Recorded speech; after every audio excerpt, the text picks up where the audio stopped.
Good evening. Hello, hello.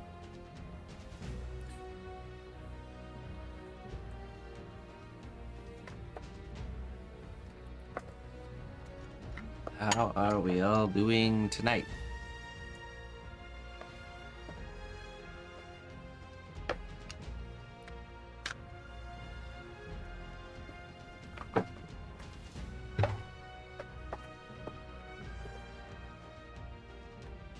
Get my hair fixed here.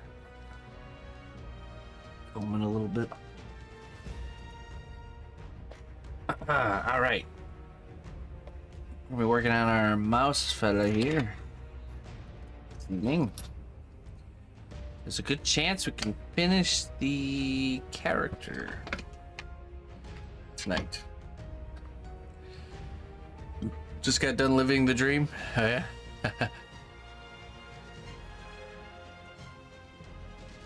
All finished up. Back to reality.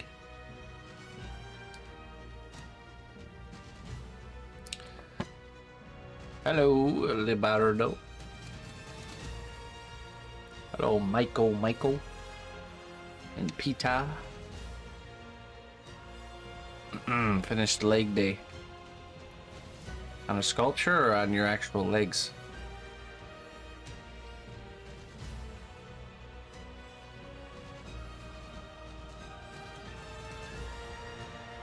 Ah, one of those dreams.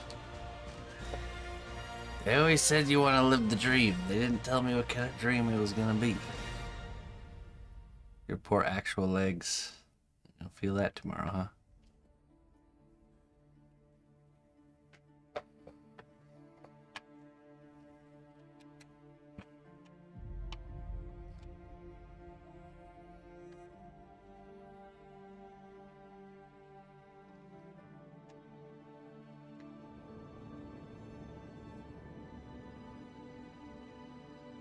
How's everything going with the corporate takeover? Wasn't that happening with the company you're working for?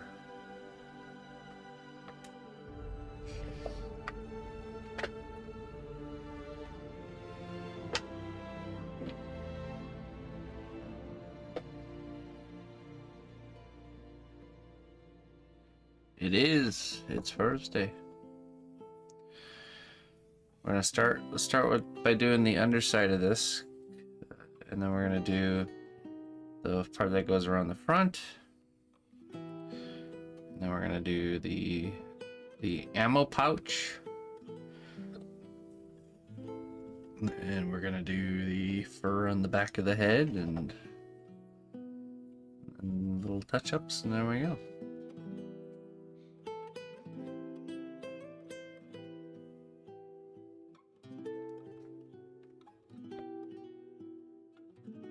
Get used to doing more with less. Classic. Welcome to the Borg. The Borg eventually consumes all.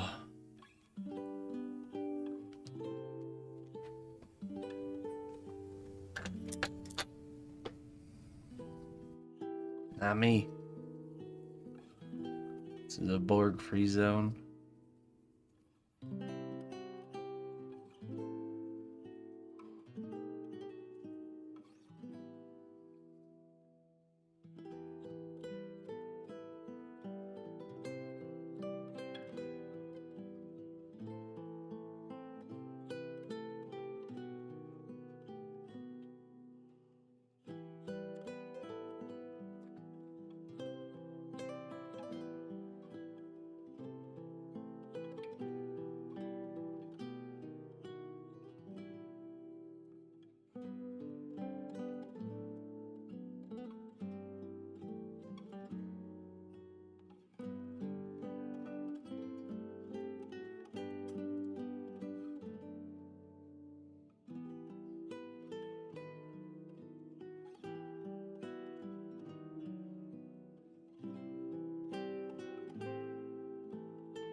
Well, your understanding of sculpture, like proportion, anatomy, form, texture, all those fundamental things, I think those transfer to and fro.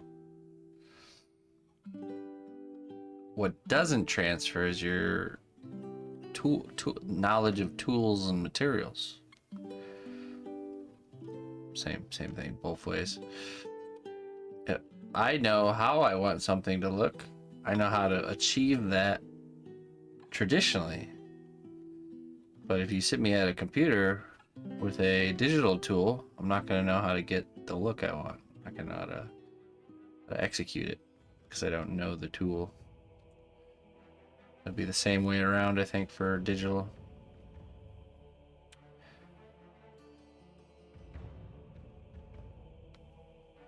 Okay, we have to do some cutting here. It's also, it's probably a little bit harder for people to go from digital to traditional than the other way around because of the fancy tools you have that do tasks with relative ease that you have to do manually with traditional, like symmetry or getting the scaling of something correct the first time.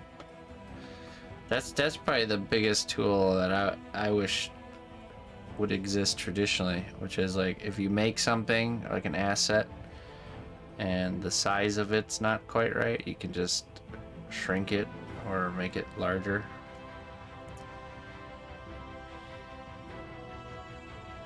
In the traditional world, you have to remake it, make it from scratch. Start over.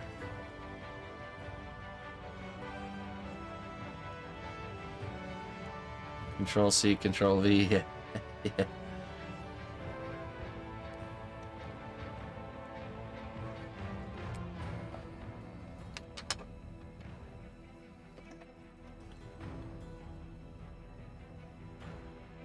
But you know, just takes some getting used to, a little bit of exposure, both ways, and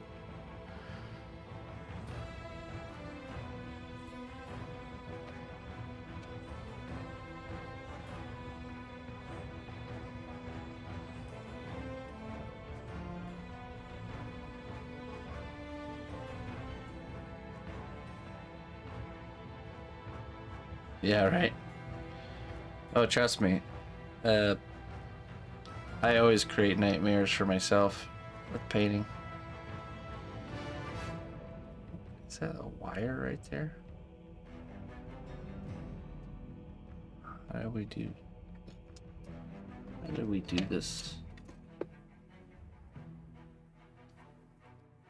I think that might be a wire. Ah, yes, okay.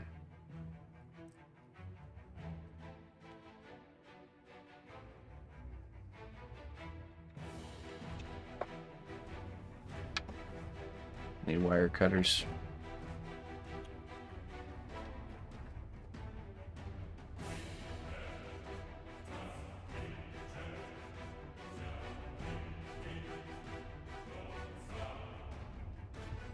I mean, in a way it is. Like ZBrush was intentionally designed to get traditional sculptors into the computer side of things. Because think about when they first came out with it, the majority of people were traditional because there just wasn't, digital wasn't a big of a thing.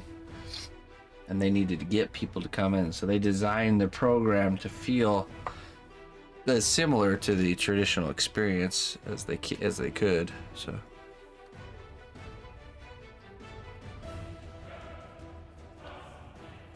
what you want is a scanner so you can scan your work and resize it.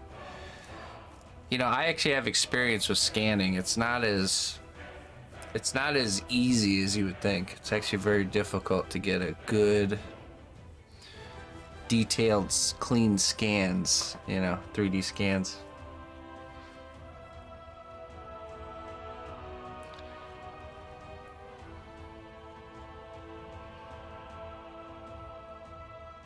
You're dealing with cleanup no matter what. Yeah, exactly.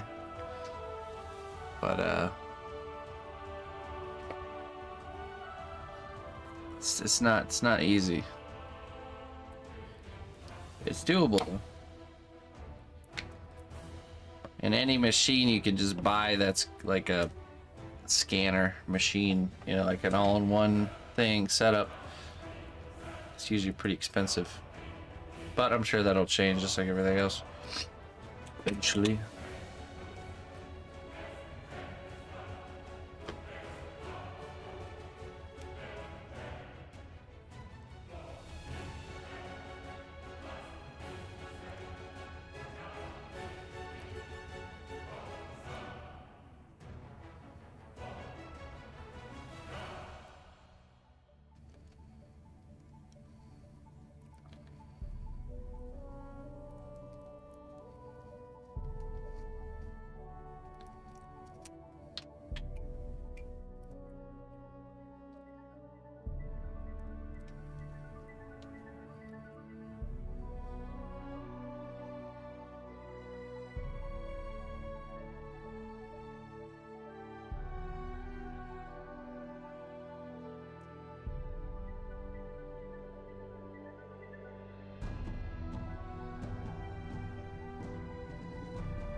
Right. Yeah, but Blender's like not Blender's the type of style of program that doesn't appeal to like a traditional sculpting feel, you know. You like connecting points together. It's more of like an engineer, like geared to engineers.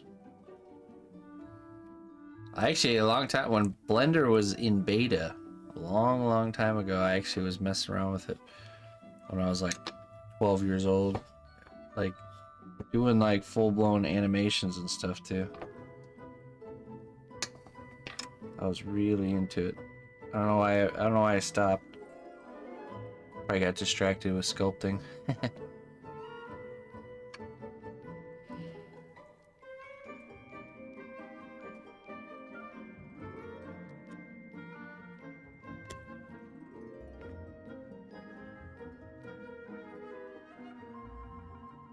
That was when I learned the power of learning via tutorial. Yeah. So I was super young and was able to teach myself all that stuff just by following. I would follow tutorials like step by step.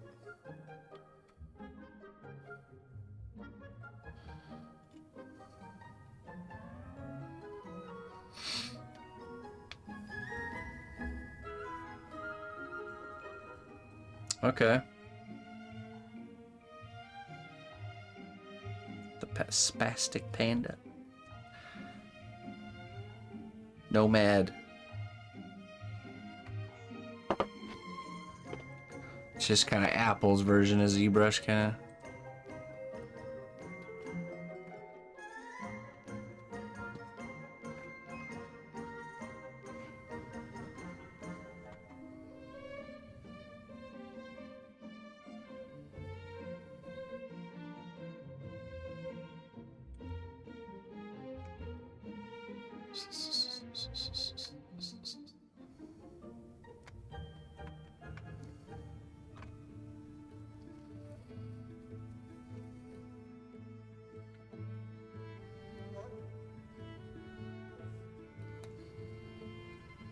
Oh yeah, didn't Blender, weren't they gonna add a kind of like a sculpt mode that's kind of like ZBrush?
Hey, what's up, Kathy?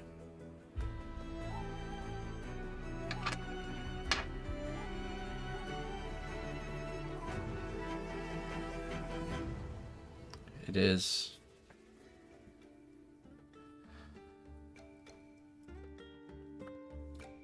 That's what makes you afraid of trying to use programs. What, that you're not good at it? Well, I mean, that's a self-defeating way of thinking, my friend. Every single person that does ZBrush was not good at it when they first started. It's the beginning stage that everyone must endure. Right. Now this is, I'm telling you, this is the formula I would personally use if I wanted to learn a program.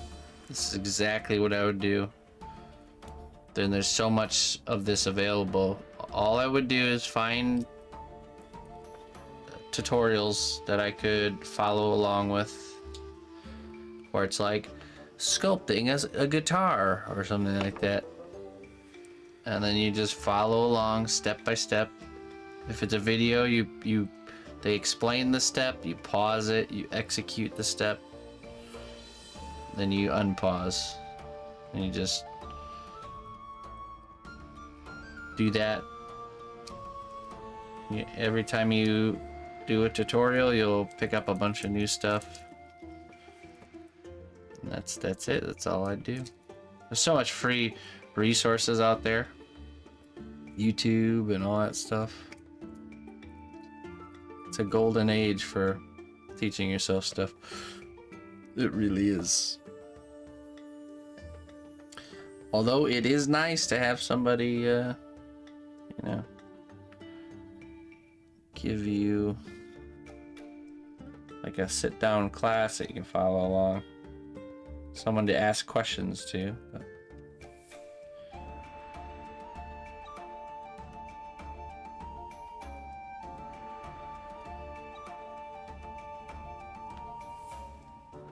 me?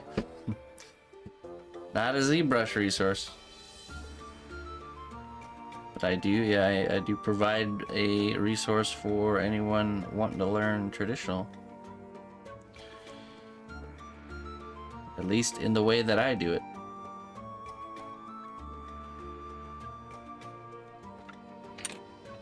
This is not brush. Not bus brush.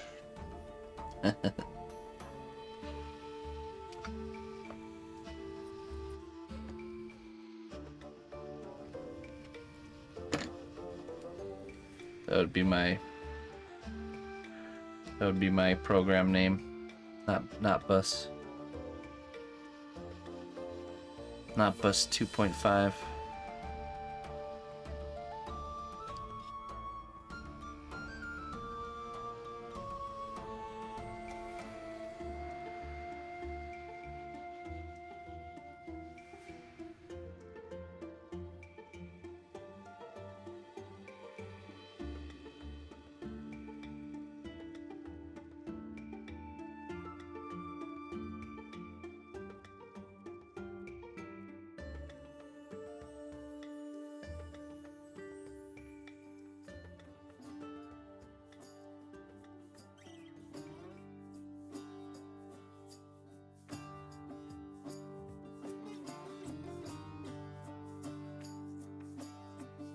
Not bus says, not bus. Oh man, good times.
It went good.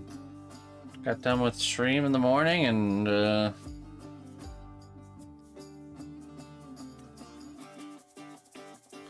what did I do? Went to the fun place with Emma. That's about it. And here we are.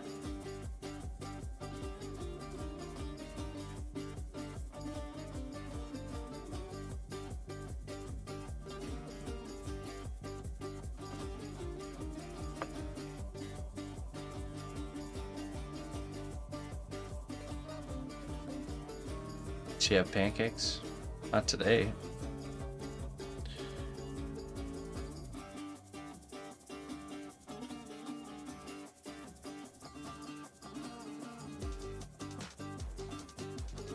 Why?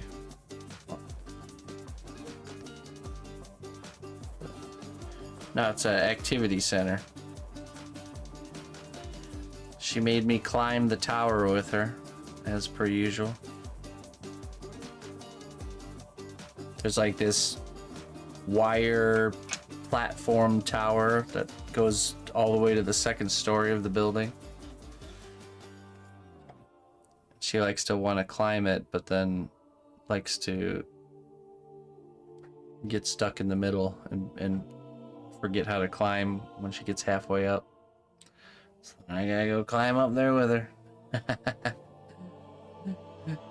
The sheer terror on the look of other children's faces as they see me emerging through the tower. Why is there a giant bearded guy in here?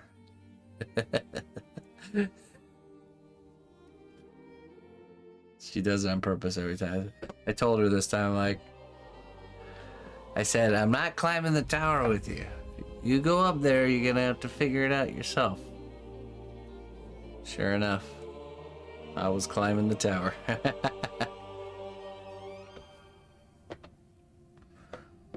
Then we went into the, they have like an art activity area with just like all kinds of like arts and craft supplies, and we went there and made a bunch of stuff.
Yes, hello.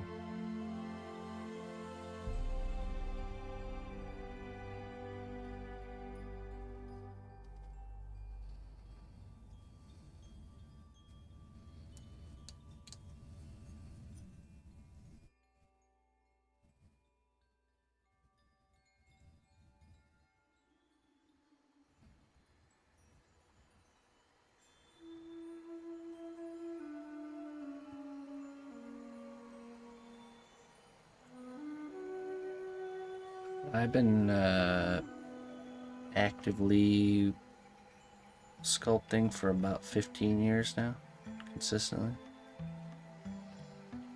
A consistent streak of 15 years.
Always.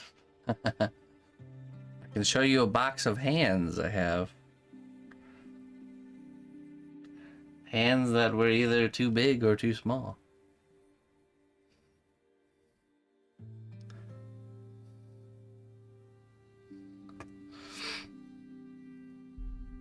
It's very painful when you make something not in proportion. So you do tend to make sure you don't make that mistake often. Yeah. Anybody, the scale is a lot of people's biggest dilemma. Once you can overcome that, things things get a lot better. But you never really fully overcome it. You're always kind of struggling with it, contending against it.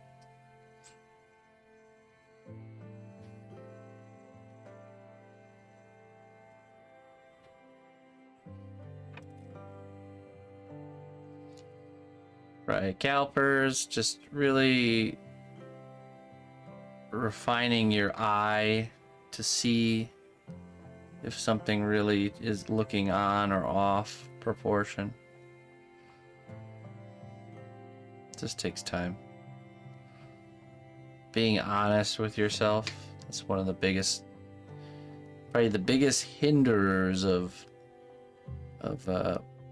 learning proportion and scaling properly is not being honest with yourself. Or you do notice and you see that something is off or wrong, but for the sake of preserving the work you've invested, the time you've invested into it, you choose to ignore that there's something off. Or you convince yourself in your own mind that there isn't actually something off, that it's all in your head.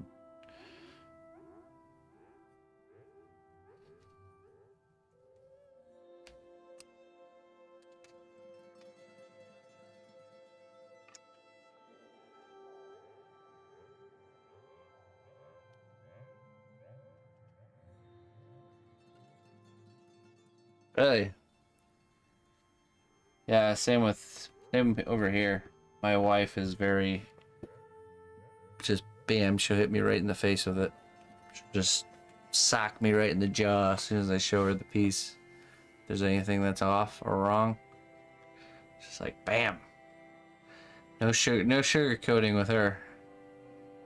Boy do I love that about her though.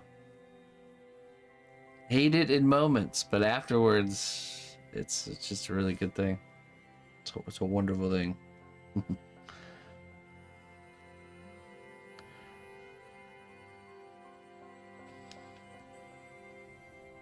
I pull off a goof up, then wind up losing interest in finishing it.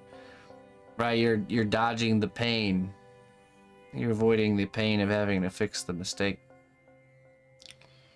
Which, the pain is what makes you take the lesson seriously.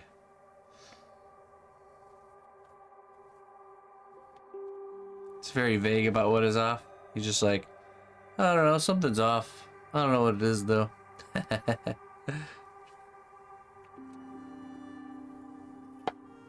It's a mind game, man. The artist mind games that we have to all play.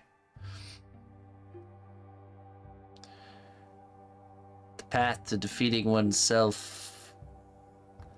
Your own worst enemy, your adversary, is your own self.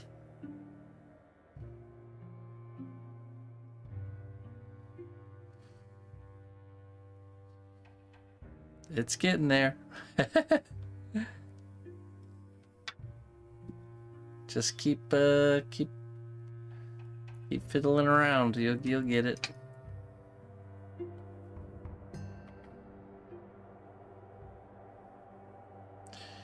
It's common though, actually, if you think about it. We suffer from the same problem sometimes, where we know something's off, but we can't quite pinpoint what actually is off.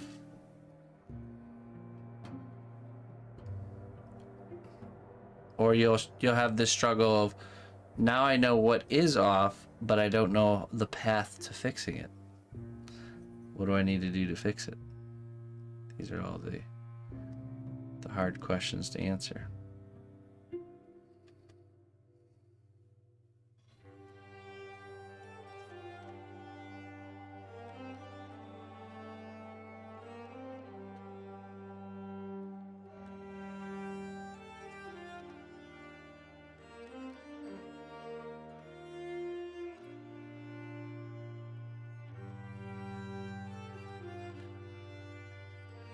Never satisfied.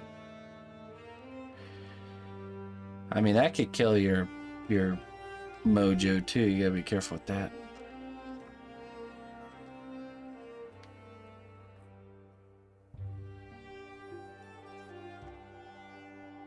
Your expectations for yourself might be too high.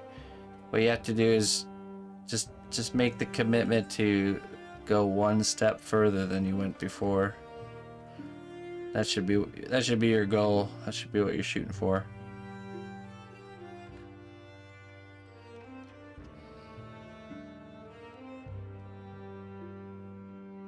As long as you're doing that, you're on the right track.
Hey, yeah, no problem. Welcome aboard.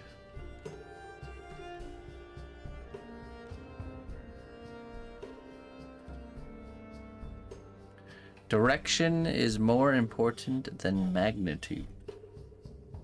That's a hard one to unpack.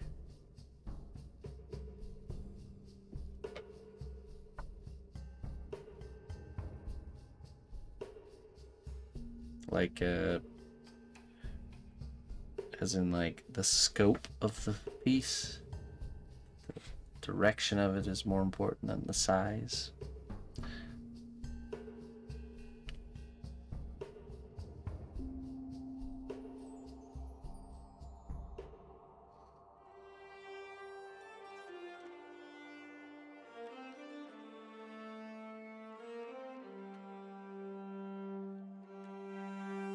Yeah, let me know when you post it. I'll tell you exactly what comes to my mind immediately. That's what it is. Whatever that knee-jerk, immediate reaction is, that's always the right one. So, go right ahead. I will tell you. At least what I think. What jumps out. Usually it'll jump out right at you. And then you'll see as soon as somebody points out what it is, it becomes very clear to you. All of a sudden.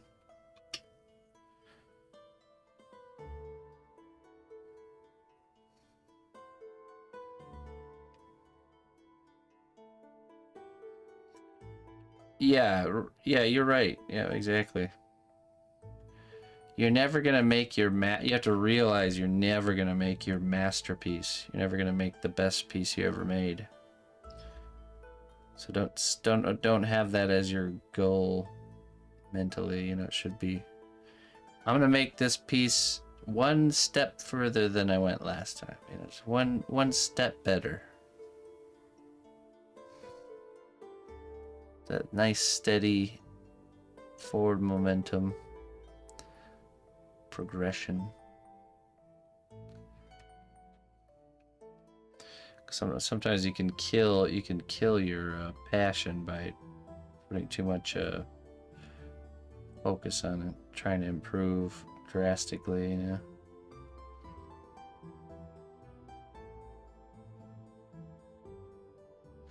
It's a chat room. Yeah, Discord is it's like our own private forum, really. Best way to describe it. Let me show you.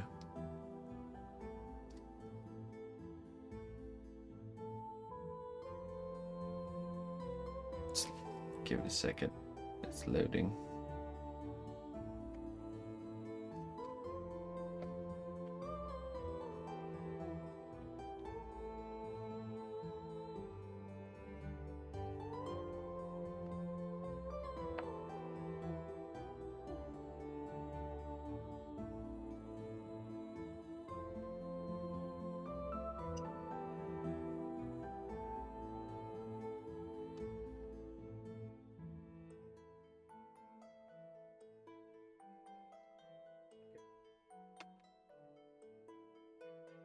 I've never been to Monster Palooza.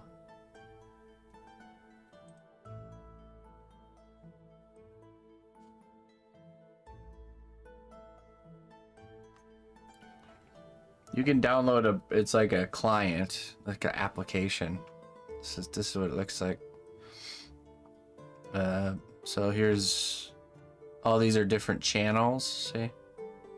Got the general, this is where I will post any sort of announcements.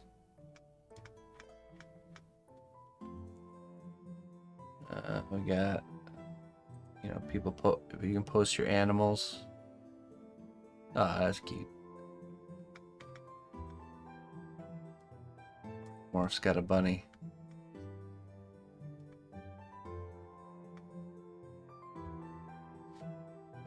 And then we got there creative corner, creative stuff.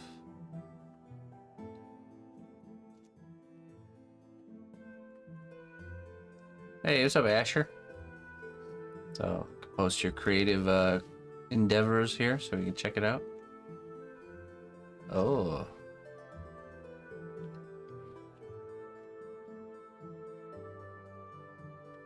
Dragon taking on likenesses. Oh boy. It's always a struggle, that's for sure.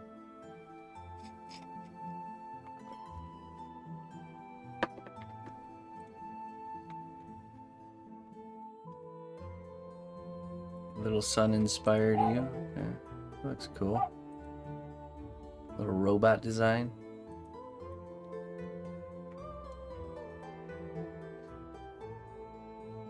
Hey, all good, Asher. Your grammar's probably better than mine, and I don't have hand spasms. Okay,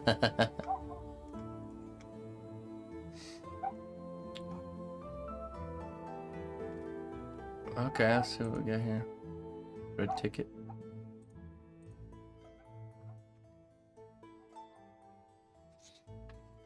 That turned out really good.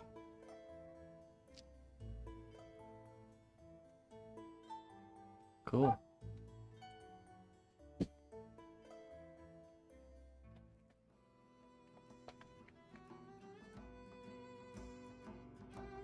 First acrylic painting in 18 months. Glad to get a coupon out of my system. Wow, hey, look at that. Nice, Clayton. I need a little shiny ring in the dirt right here under this river. Like glaring, just a little Lord of the Rings Easter egg.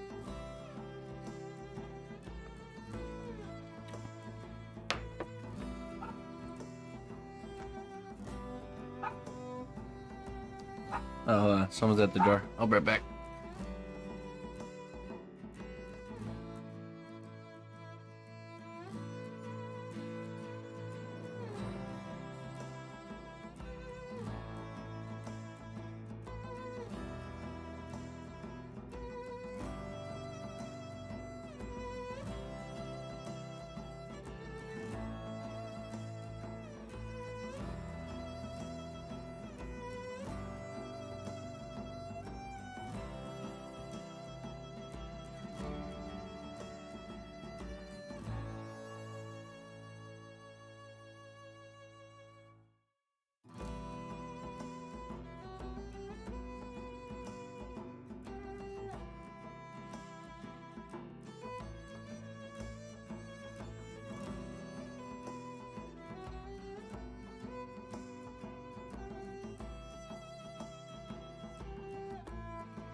All right. All is good. All right. Let's see here.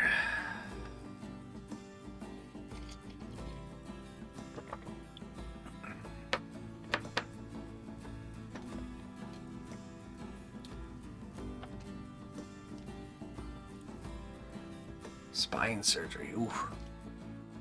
Yes, I wish you a wonderfully swift healing recovery, my friend.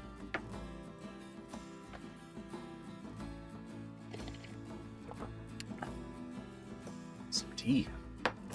Chamomile, lemon balm tea.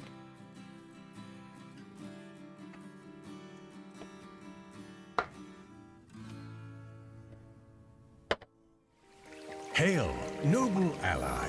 Please accept these treasures as a gift for your unwavering service to the kingdom. Meowster. Thank you for the 82 months.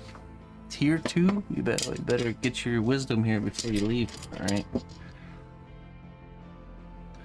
You get to choose, since you're tier 2, between 2.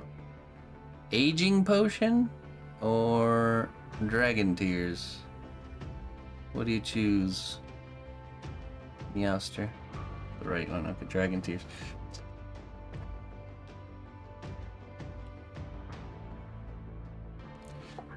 Let's see what we got here.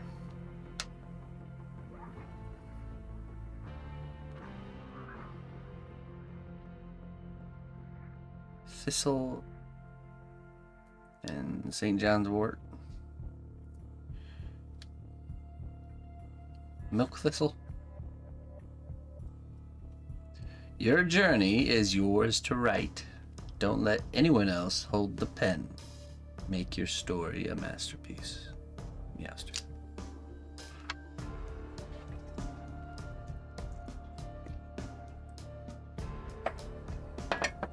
Hey, wonderful, Asher.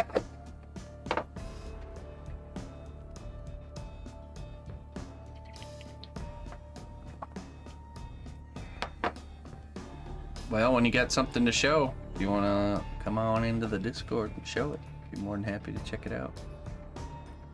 You live on peppermint and chamomile tea. That's good. Mint is good.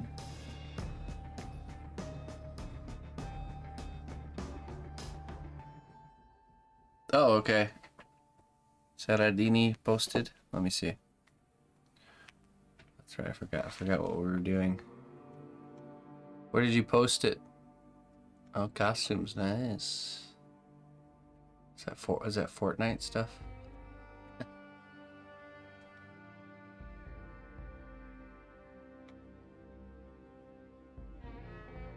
Oh, nice, Crazy Juju.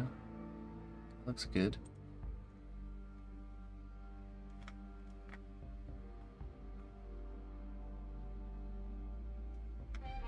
Yeah, no worries. Yeah. As soon as you can show it, we'd love to check it out.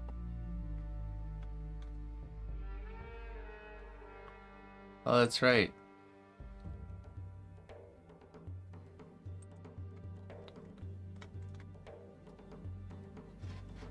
Playing catch up. Okay, that's your current project.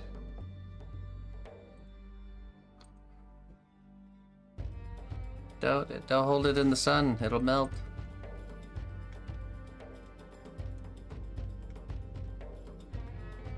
Oh, nice.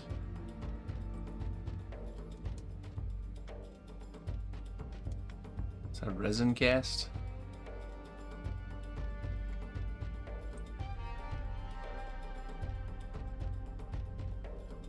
Ooh.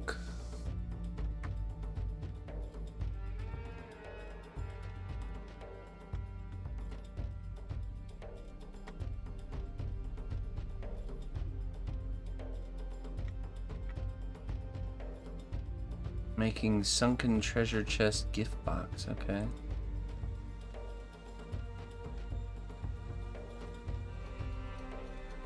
Oh, like make it look like it's like underwater, like barnacles and stuff everywhere. Dragon, greetings. This is it. Still need to figure out the base. It's all done. Okay. Very nice on the hair. Yeah, it turned out really good.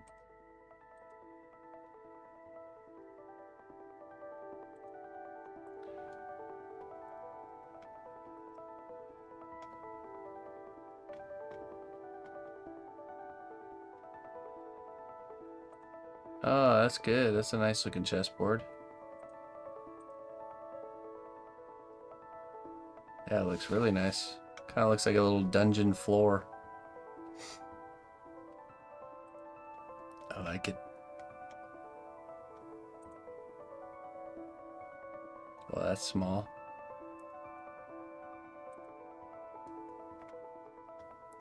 Saradini. Okay. So it immediately jumps out to me that this shape of the eye and this shape are different. See this? If we cover up, if I cover this eye up and then cover this eye up, see the difference? Oh wait, hold on, right here. So this one is bigger and this one's a little droops off here on this side. See that? So you either need to move this eyelid up here to make it match this one, or you need to droop this one down to match that one. Just kind of cover up one half like this, and then cover up the other half, and then do that back and forth, and you'll see the difference.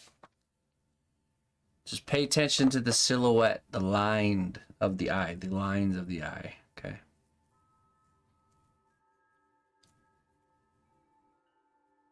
It's funny, but the longer you look at something like this, the less you notice those things. It's all about that initial impulse.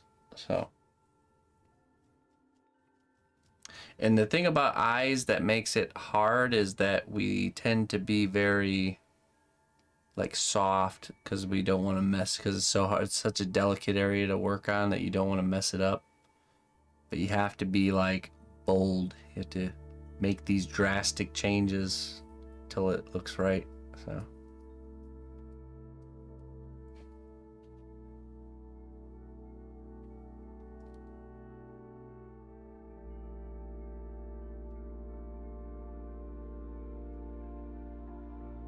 I'm wondering if, I mean, the spacing of the eyes doesn't read wrong to me. I could see the inside of the nose here needing a little bit removed so it matches this side. Because look at the space between the corner of the eye here and the side of the nose. And then compare it to this space here. It's a little bit more shallow. But I think the eye placement is good. So I would just kind of remove a little bit of the meat from the nose to kind of make that space equal. And then I would push this eyelid up to get the same shape. The bottom eyelid is close. If you look at the bottom eyelid shape, it is close. It's really that top eyelid. This one goes up like this, and this one just goes down. Yeah, hopefully it helps. Trust me when I say we all know that struggle.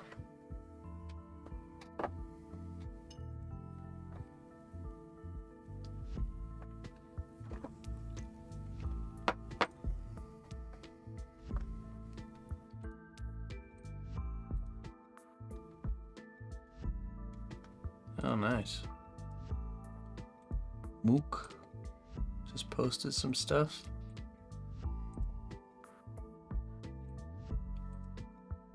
Some Hunchback of Notre Dame.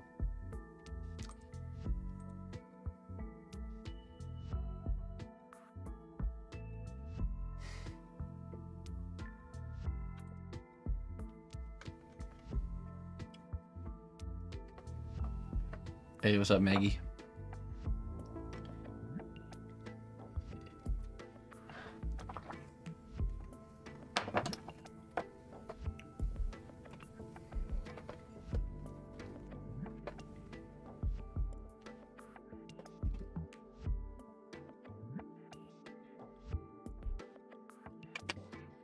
are you doing there, Maggie?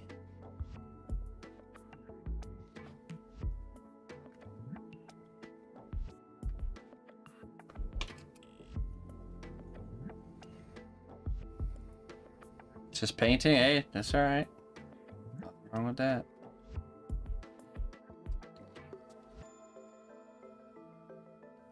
Good looking stuff, my friend. I have to say that your eyes are not very symmetrical. Needs a lot of work.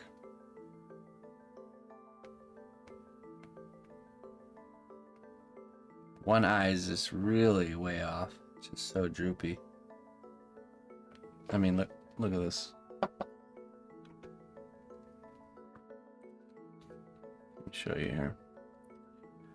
It's just way down here. So it needs to be like over here and up like this. Okay.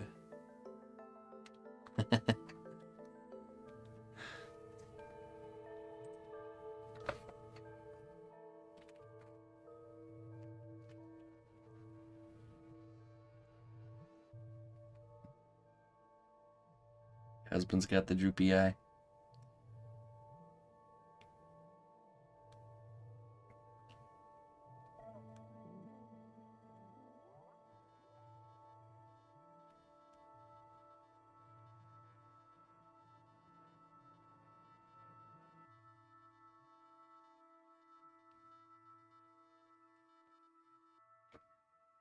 Hey, KMP, how you doing?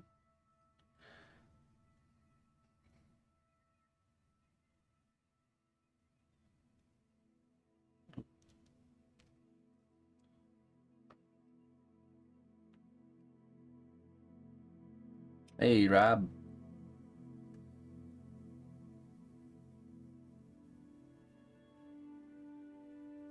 Yeah. Did you give your husband the droopy eye, Maggie? What's this you're doing?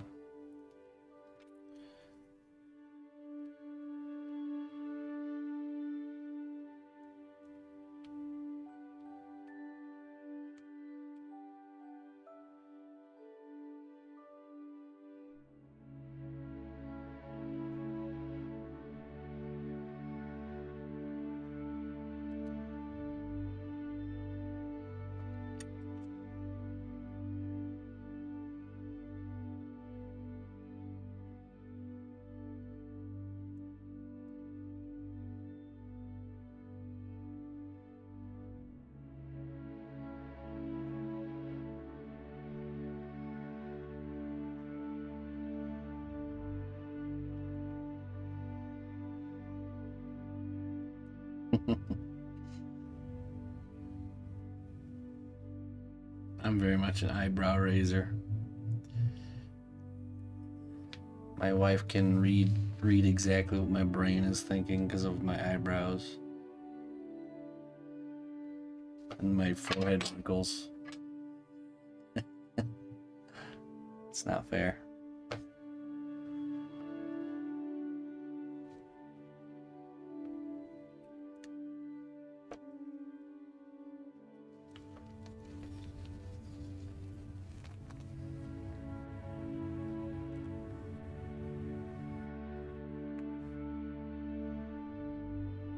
Not a poker face.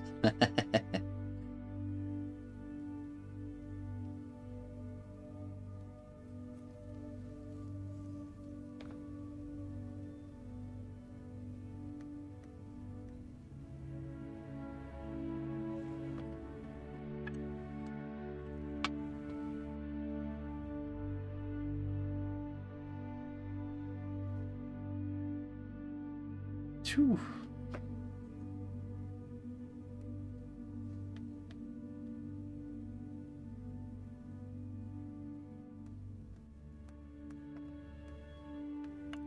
So when you put in your 2-week notice for the work for the job, or do they already know?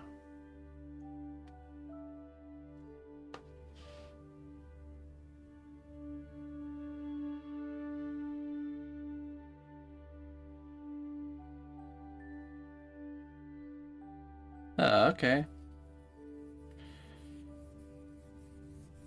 I'm doing good. It's been a wonderful day. Glad to be here. Still doing my thing. Big project day. Oh boy. Exciting. You don't need me today. You need me a month from today when you're still working on it. I shall help you through the dry times.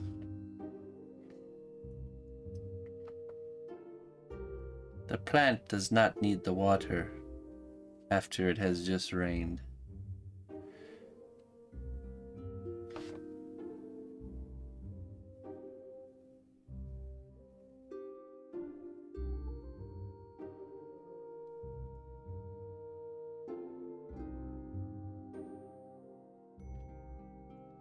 Are we allowed to ask what kind of big project you got going? Yeah, last question. Then you can get to work.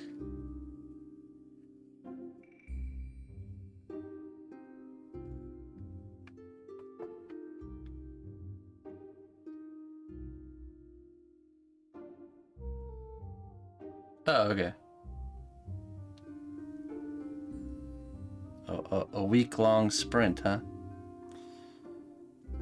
All right.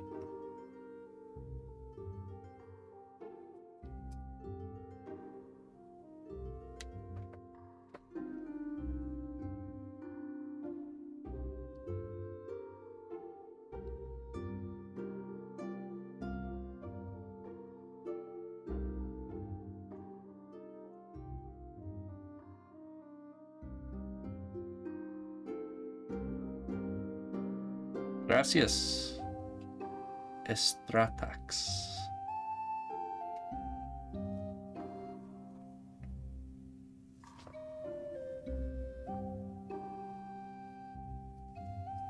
Hey, Plankwalker.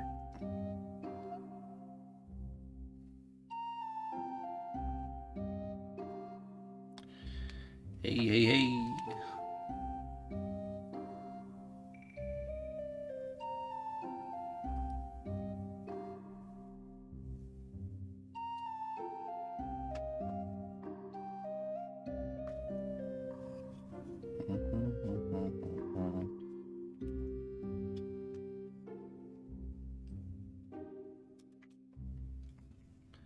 Okay, let's do some brushing here.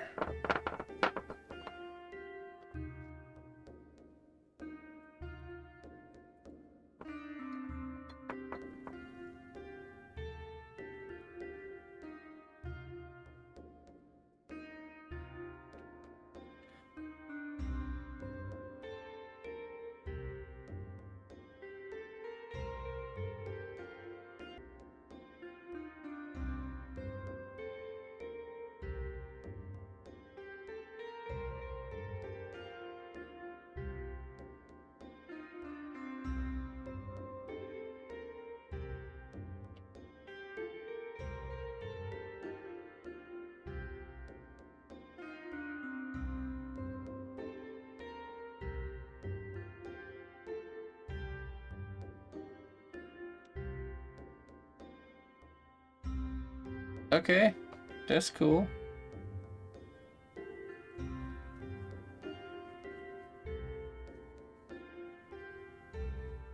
Elvish wand.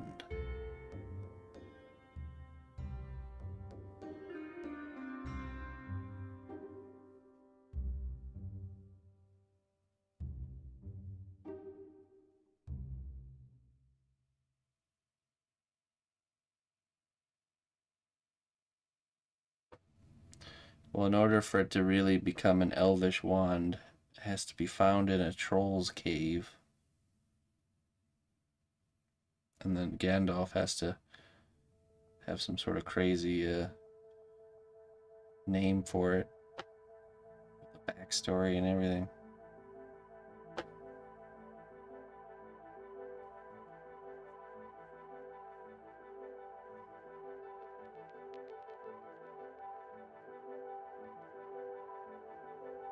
Oh, yeah. Well, you know, sometimes tornadoes get in the way in life. It's all right.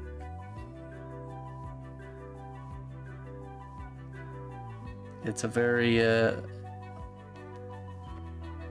I'm glad you're not dead.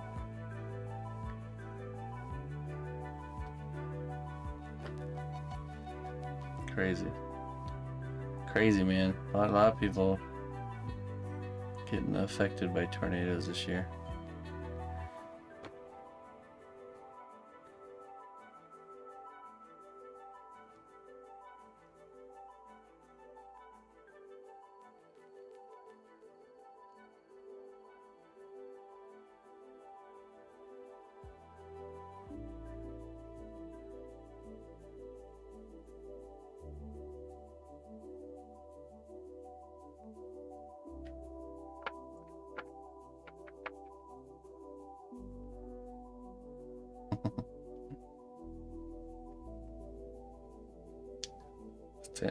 Tennessee did, Maggie.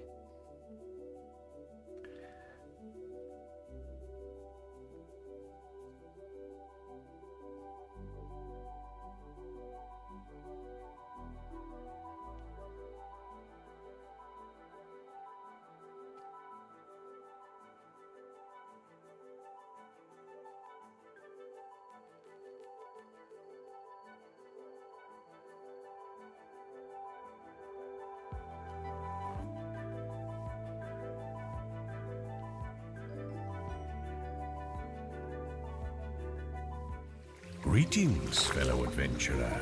We've got everything you need to rest and refuel.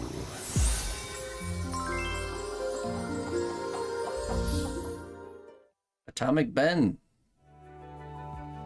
Warm greetings, sir. Hope all is well. All is indeed well. Thank you so much for supporting my work for 3 months there, Atomic Ben.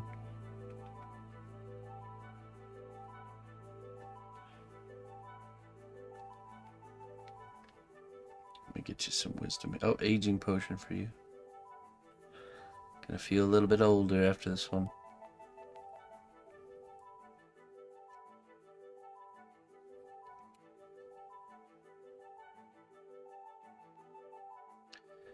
The quest for knowledge is not an easy path, fraught with dangers and difficulties, but the wisdom gained is worth every hardship endured.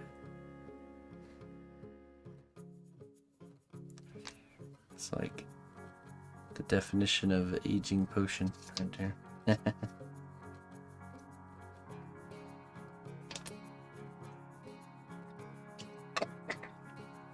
Fine wisdom.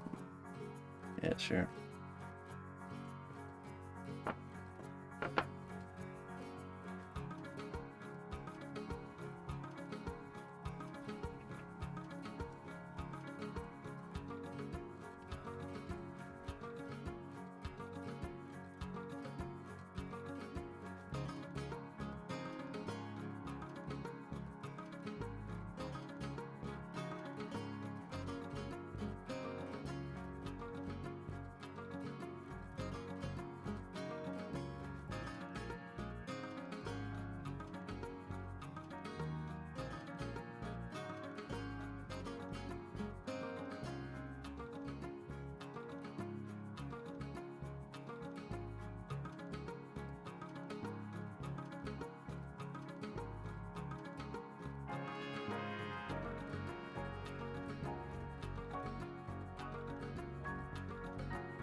Listen closely, traveler, to what I say. Twitch Prime does not even cost a dime.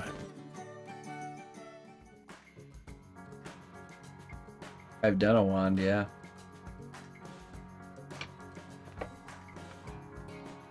Wastelander. What was one of your favorite pieces you've made? Oh boy. I don't know. I don't really pick favorites. I've made a lot of stuff that are Wastelander. The Hobbit scene was quite a memorable conquest. It was a whole like Hobbit house. Yeah, let me show you the wand I made. I made a wand with a wand box.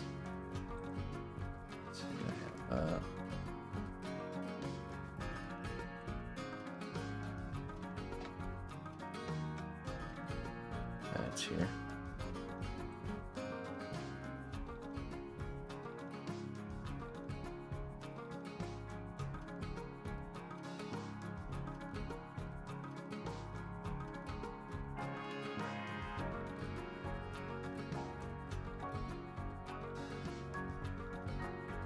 This one does have sound.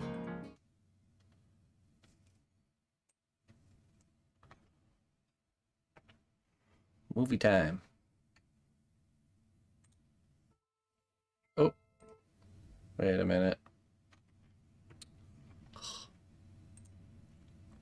Playing through my speakers. Just a second.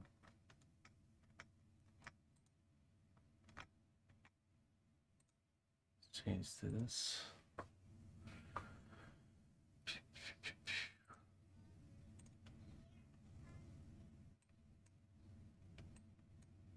Okay. Try that again.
Shipping fit for Hogwarts. Packaging.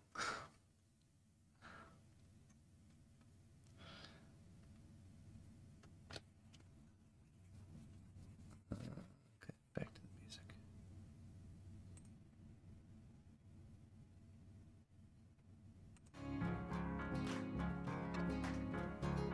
Fine.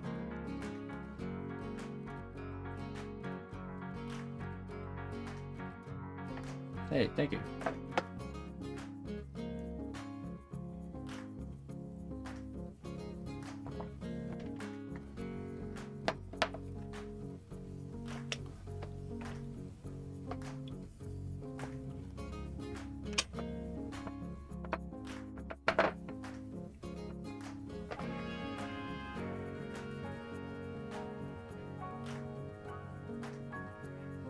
It was Colleen ended up getting that as a gift for her nephew. Was very big into the Harry Potter stuff, and I wrote him a letter that was written with like a very wizardy style, medieval style, and something along the lines of that I'm entrusting him with this wand, and that he's to protect it and keep it safe and not let anyone else use its power. And then I wrapped it up all so it looked like it came right out of the movie. So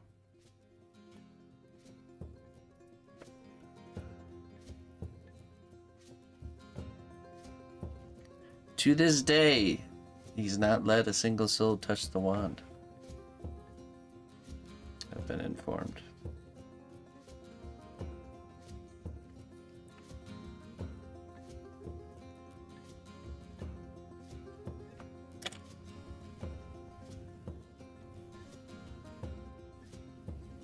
Okay, we're going to use the wire brush under here on the underside.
Hey, Gravity.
Yeah, me too.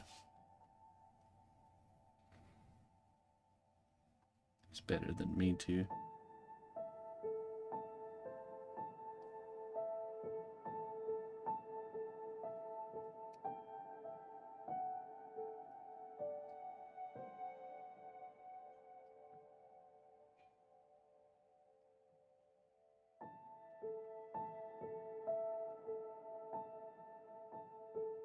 I think I used just a piece of twisted wire. I think. And then I used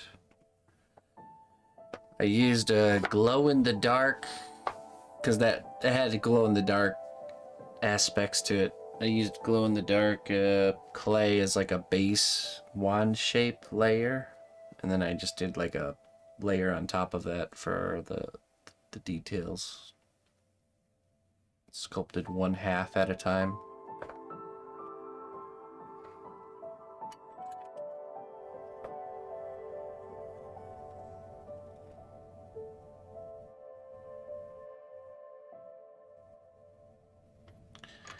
Indeed, it is the little things. Super.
We actually did a base sculpting class this last Sunday. You can check the VOD for it. I show the mixed media approach for the bases.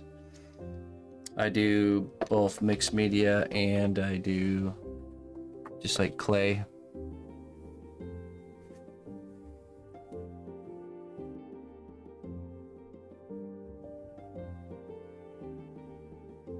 Having to do with people on job sites and homes. Being a plumber, it's become second nature. Oh, there you go. My brother and my dad are both certified plumbers.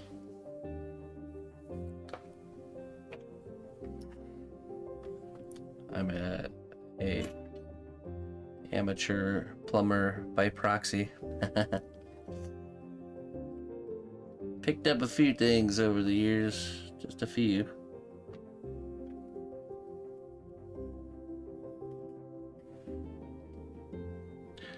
Okay, then we're gonna start doing this front part, but first let me go refill my beverage. I'll be right back.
Well, I hate to interrupt your viewing experience there, Anna. Glad you like it, though. The trades where it's at won't be easily replaced by AI. Yeah, that's right. It's true. Very true. Trades have always been a consistent way to make decent money and from the sweat of your brow, you know? And always be needed. Always.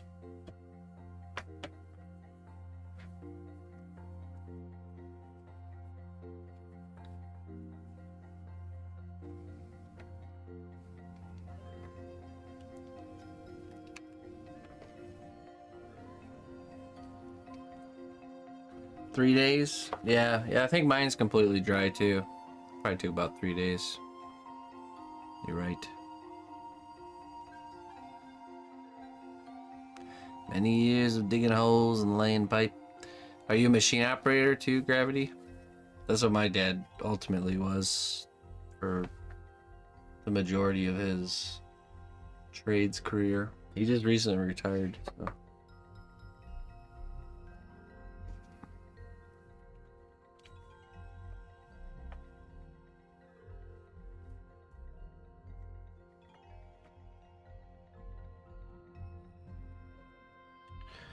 Okay, let's see. Well,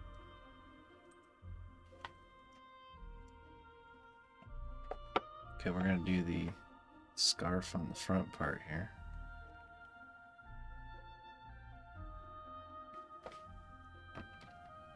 Well, not a scarf. It's part of his cape, but I call it the scarf thing.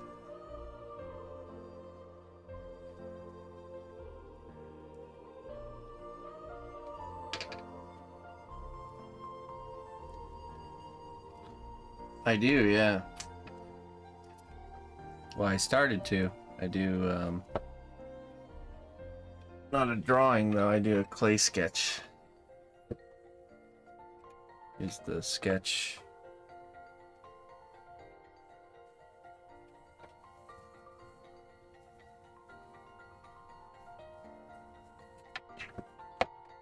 Final version.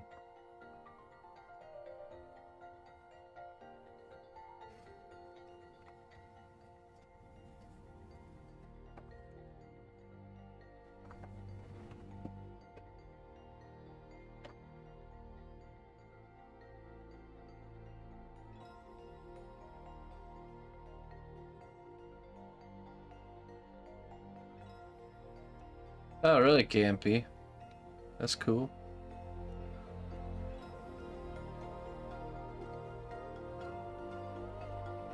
Hubs. Logistics and transportation, mostly semi and dump trucks for construction.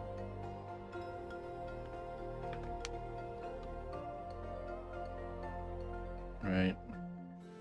Well met, loyal friend. You've made a real impact on the realm. Thank you for your contributions.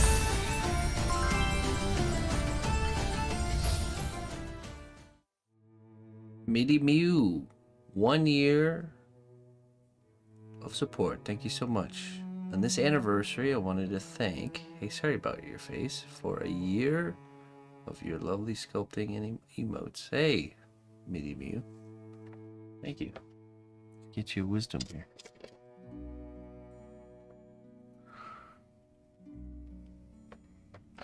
The sketch took about 4 hours, usually about one sitting to do that sketch. About 4 hours.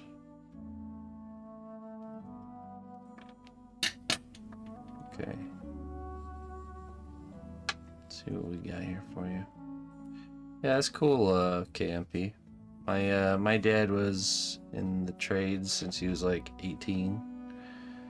Doing he joined the union pretty much right away. So I grew up in a union house. Let not the whispers of doubt drown the resolute melody of your dreams. Let not the whispers of doubt drown the resolute melody of your dreams. Yeah, I don't spend more than one session on those sketches.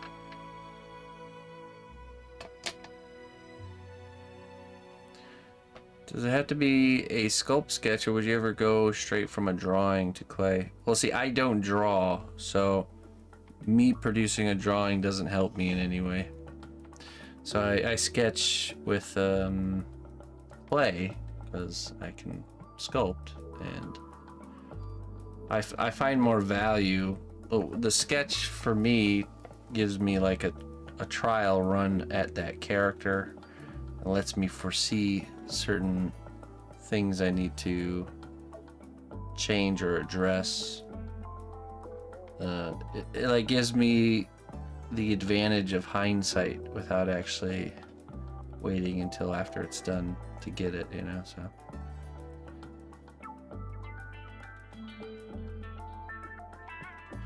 Right, yeah, I do reference boards.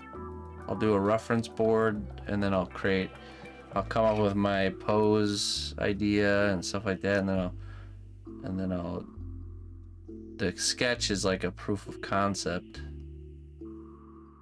That's a new thing. I didn't used to do that for a long time.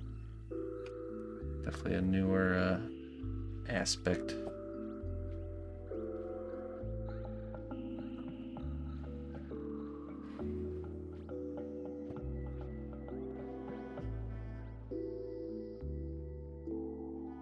But it's proven to be very valuable.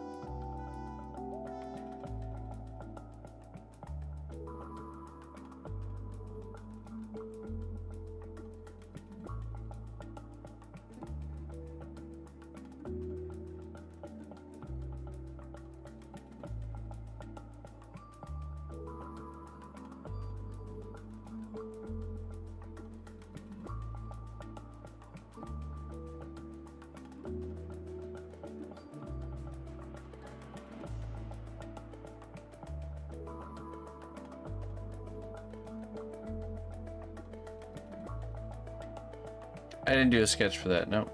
That was before, I started that one before I started doing the sketches. I also didn't sketch the pirate, I just kind of jumped into that one too.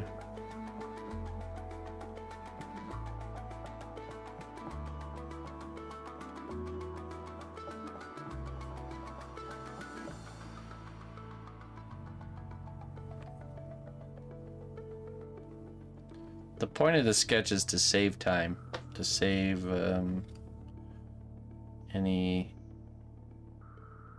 to save time. That 4 hours spent, I think, pays for itself for sure.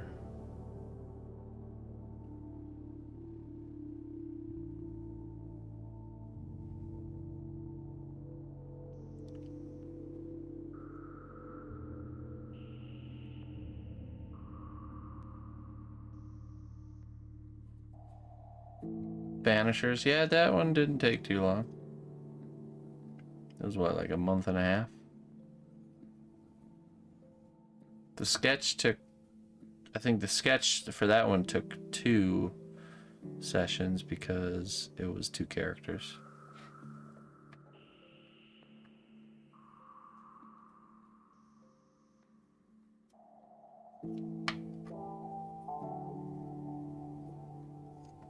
Right, that's another benefit to the sketch, is I can really say, look here, this is what I'm thinking for your project to a client. You know, instead of trying to explain to them. I'm thinking of like a T on top of an A with a twist.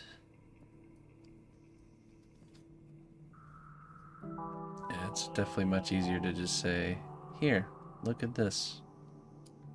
Let me know what you think.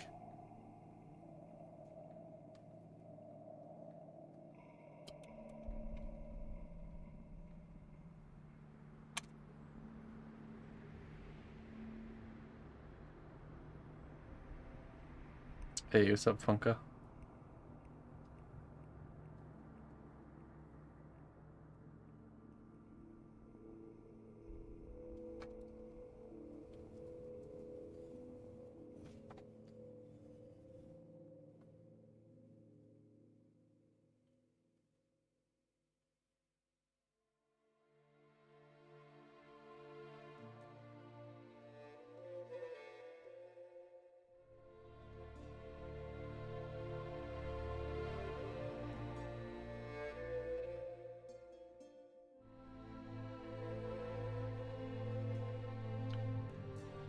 Like what, like furniture and stuff? Or what kind of wood projects?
Yeah.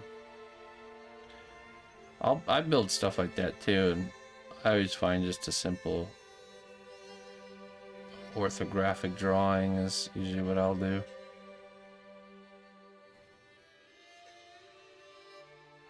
But I mean, I do it more for myself than I don't really do stuff like that for other people.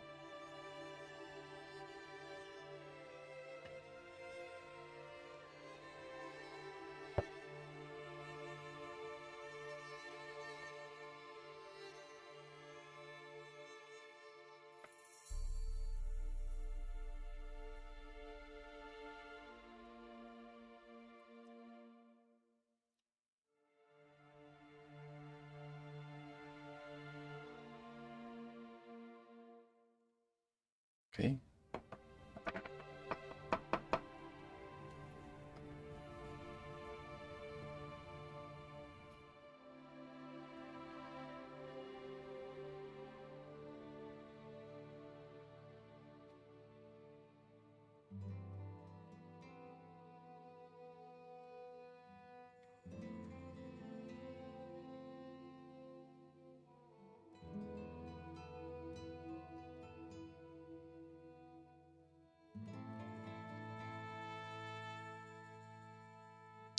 Mood board. I think mood boards are just like reference boards.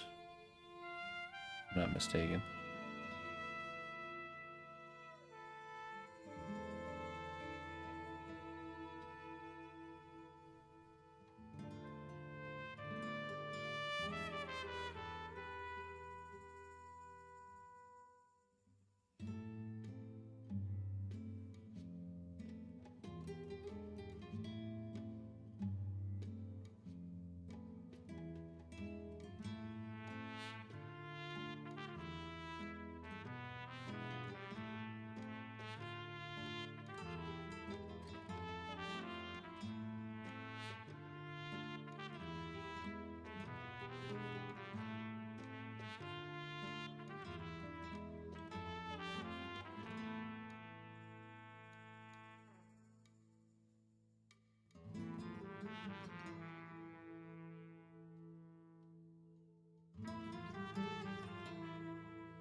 I see. Vibe boards, as the youngsters say. Vibing boards.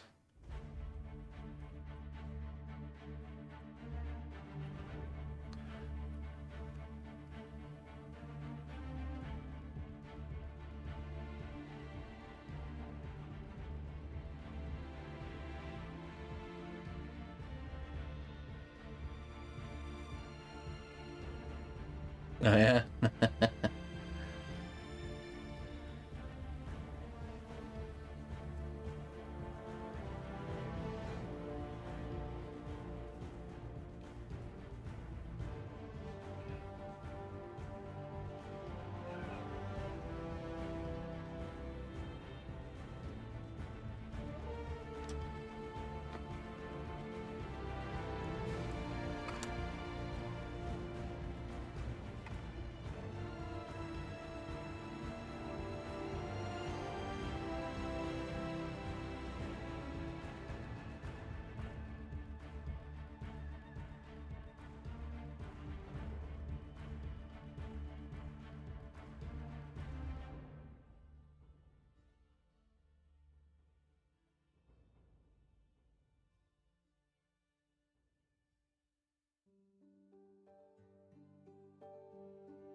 Where is the white brush?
I think we'll put his we'll make his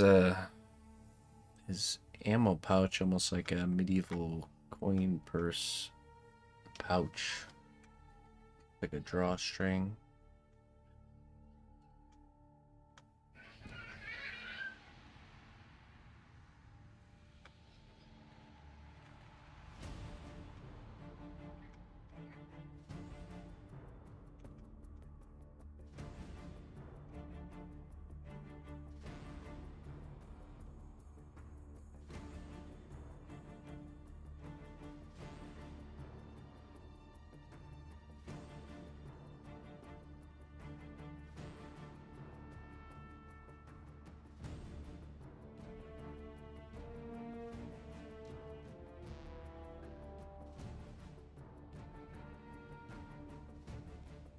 Been a good time over there.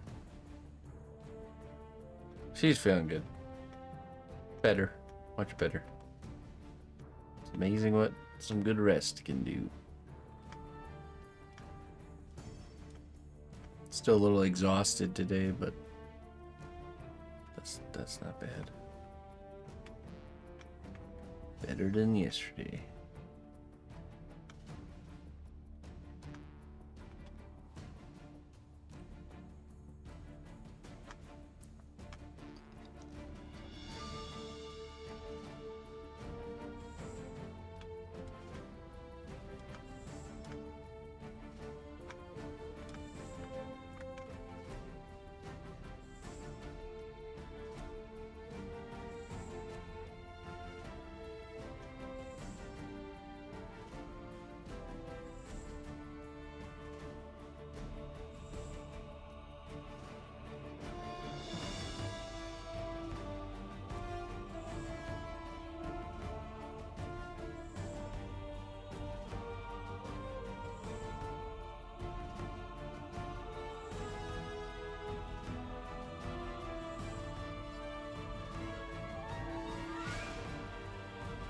Mm-hmm.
Hey, Gold.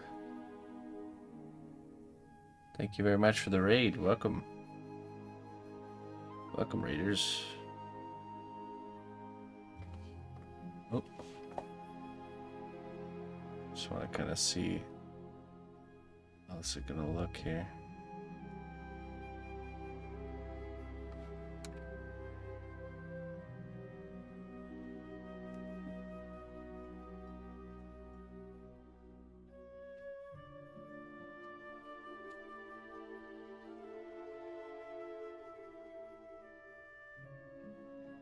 You belong to Discord. Okay. Now, are you on our Discord already?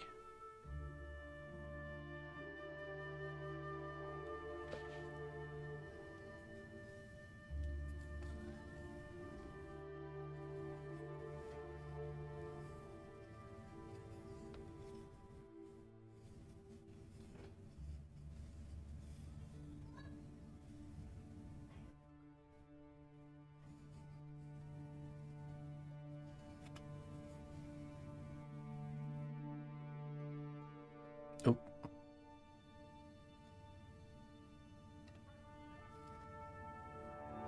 What do you think about this bag here, Jumping Mouse? Nice little ammo pouch. The strength of the cnotbusch kingdom lies not in our walls, but in our people. March to war.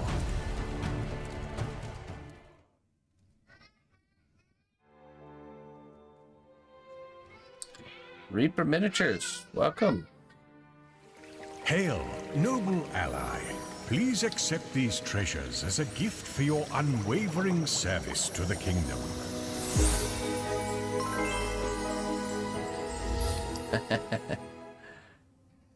We're mousing it up. Ladies and gentlemen, welcome. Thank you very much for that raid, and thank you for the 49 months of support there, Reaper Miniatures.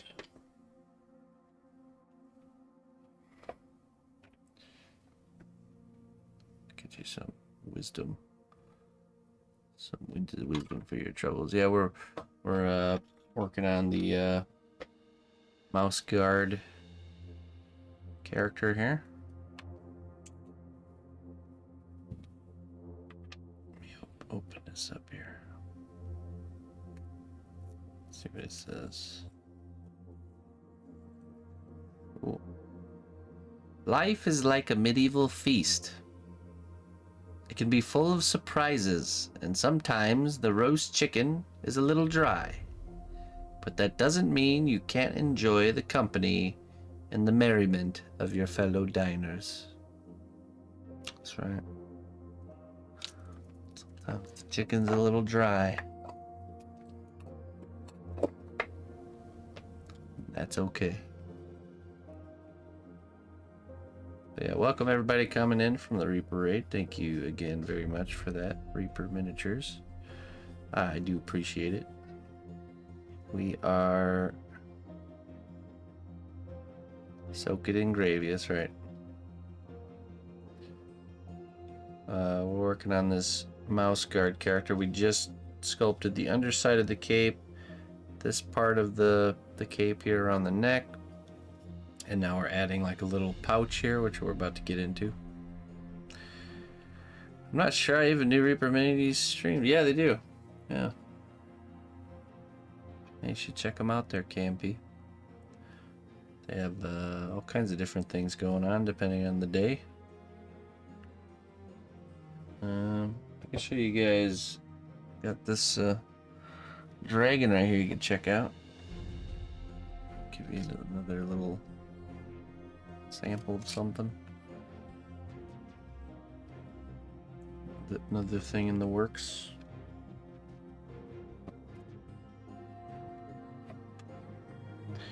Okay, let's get into this. Let's do...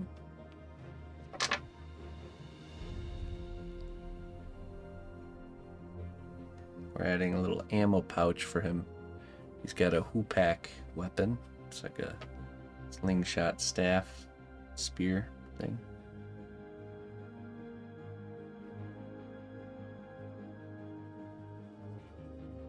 Hoopak.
losing their mind in the other room.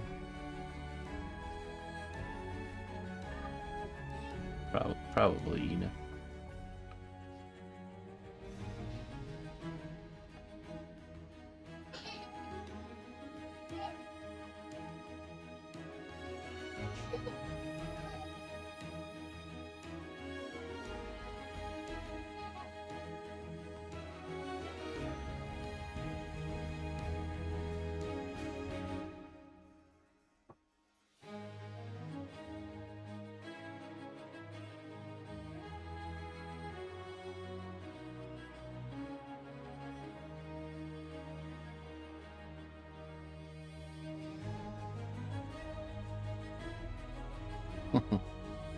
That's the bedtime wind down.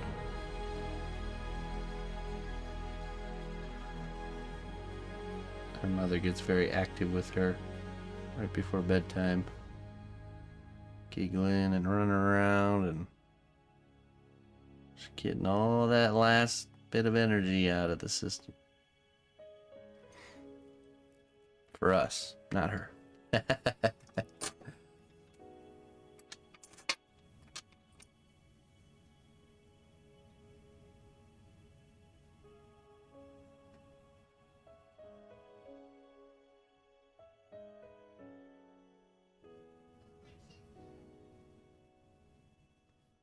The witching hour.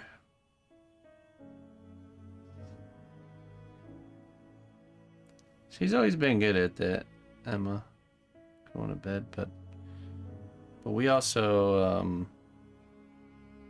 didn't try to rush into her going to bed by herself. I think that definitely helps.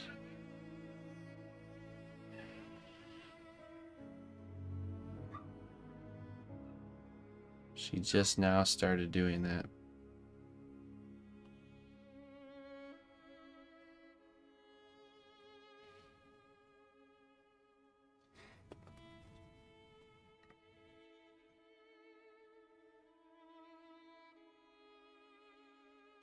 They're all a bit different, aren't they? Truly are human beings with their own set of problems from day one.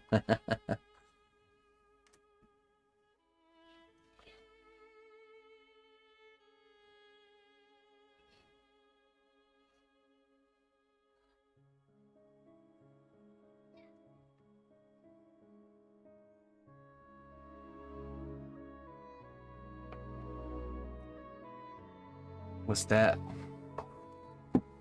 Homo.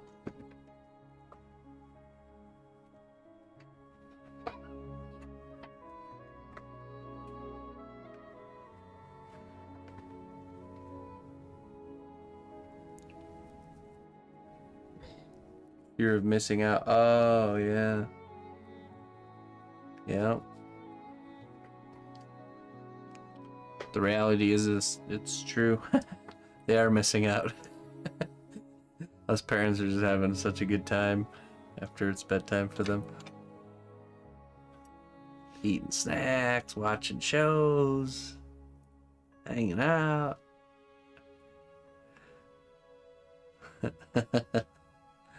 A justified fear.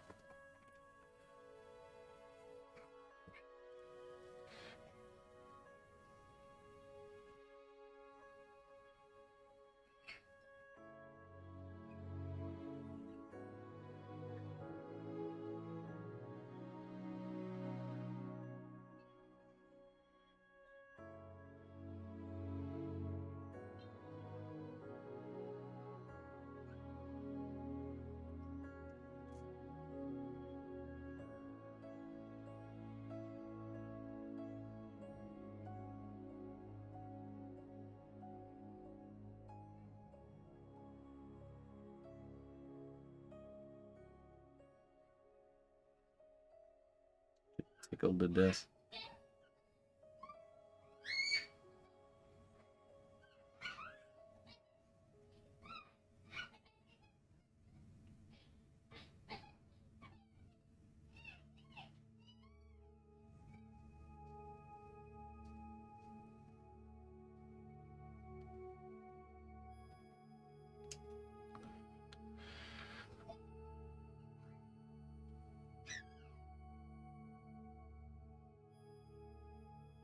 Yeah. Yeah. Yeah, I can't miss sleep. I just can't. In like, I can if it's like absolutely necessary, but here's the reality. If you stay up all night working on something, you destroy your productivity for the next day. It's not sustainable. And you're probably not even that crazy productive when you're staying up all night anyways.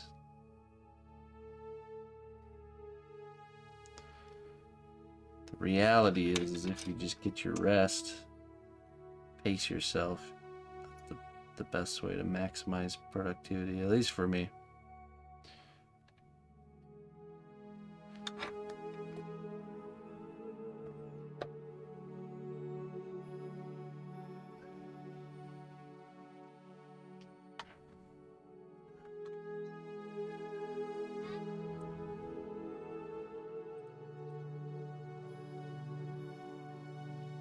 Hey, what's up, Lucky?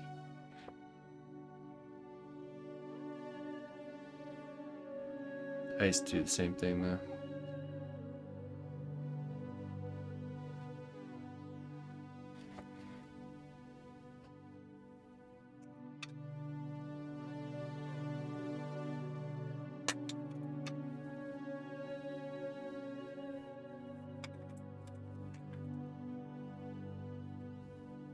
Yeah. Ina can do that. She has a mission, man. She's just like unstoppable force. But then she has like a 2-day she literally has like physical problems with like headache, exhaustion. You know, like it's like a hangover after she completes her mission. It's like, all right, let's not do that. Anytime we get done with this, when we finish like a sponsored project, that happens. I'm certainly thankful for, we call it German mode, when push comes to shove for certain things, but man, it takes a toll. There's a price to be paid. No magic is free.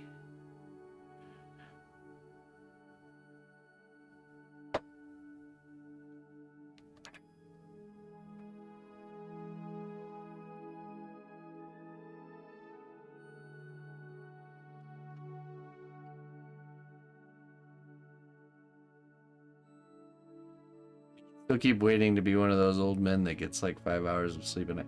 I can kind of feel it because I can get like 6 hours, 6.5 hours, and I'm all right the next day. But yeah, I don't know. I don't know if I'll ever be at that point.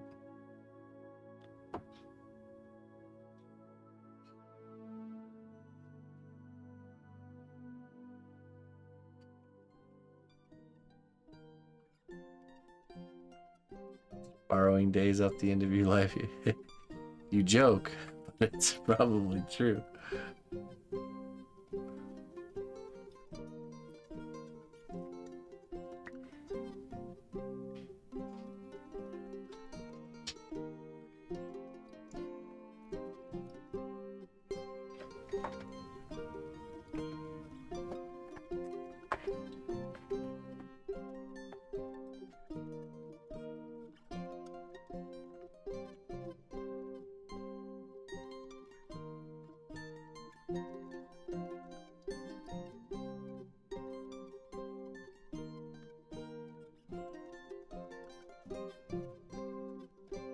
Jamming in you a bit.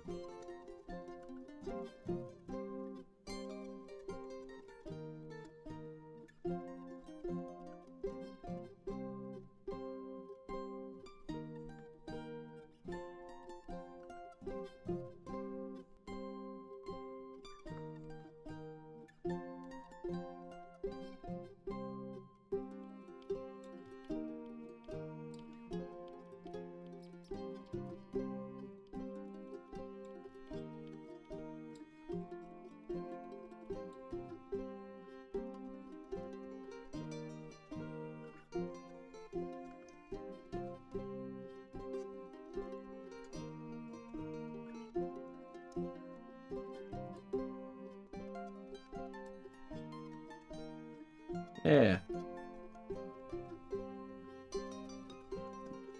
Me too.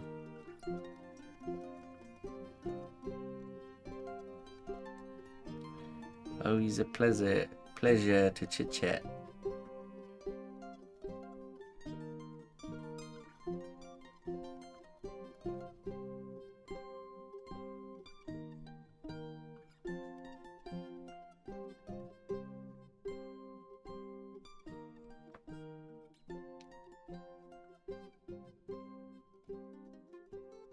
You love sleep, but you also love staying up.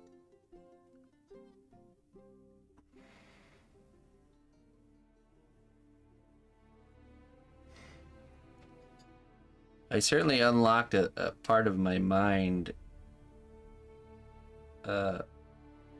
where I really do have this ability to, when I decide it's time for me to sleep, I can just simply turn my brain off and fall asleep in like a minute, maybe two.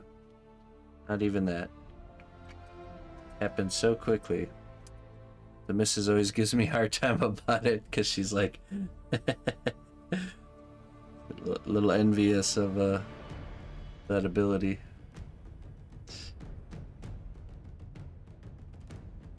Yeah. It's like, you know, you say, oh, good night, and you like turn off the little light, you know, that you have next to you. And like at the same time the light turns off, I'm already asleep. It's like my brain, I flip the brain switch, the light switch. All right, see you later. Oh man.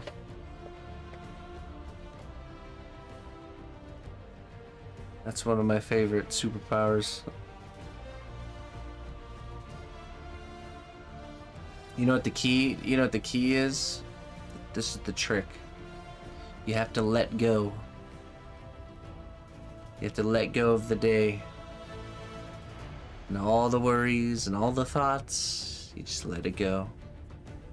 Pretty much, you're reenacting the act of dying at the end of the day when you go to sleep. Just let it go. You're moving on to the next day. That's just the way I think about it.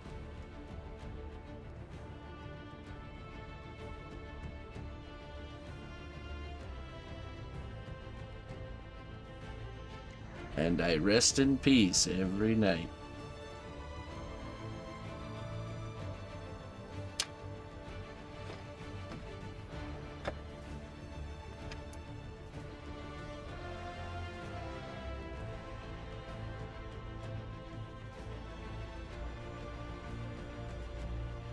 Oh, hey.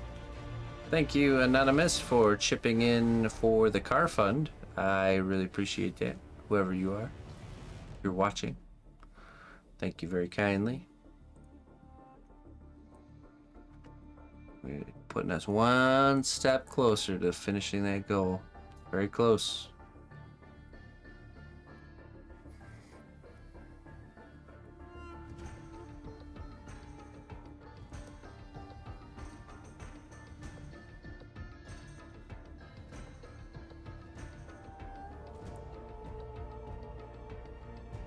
Oh, you have to let go, though.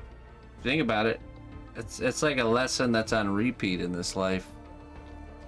And the better you get at it, the less of a hard time you have letting things go. It's a good thing to practice.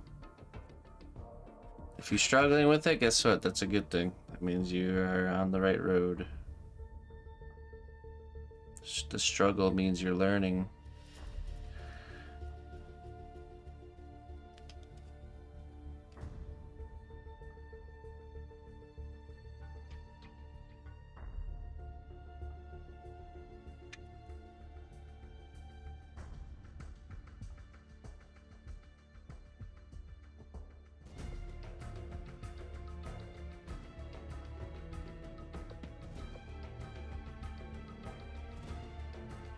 You won't struggle forever. You get better and better at it.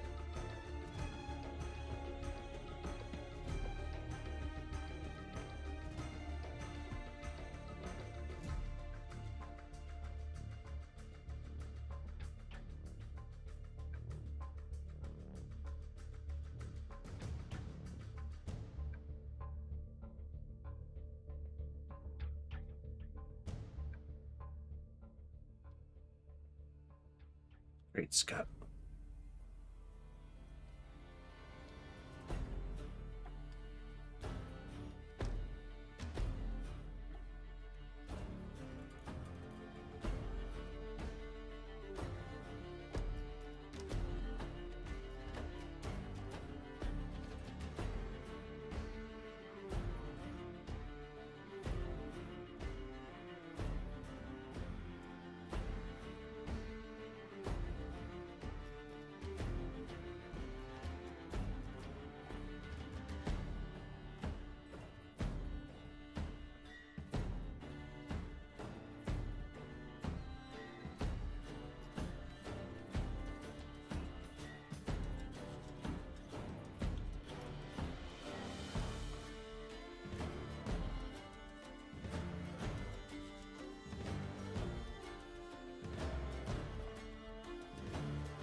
No. Mm-mm.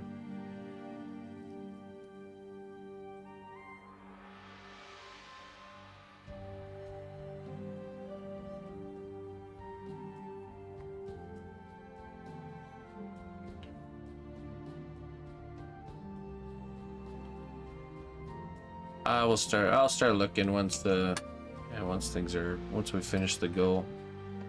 There's no need to rush into it.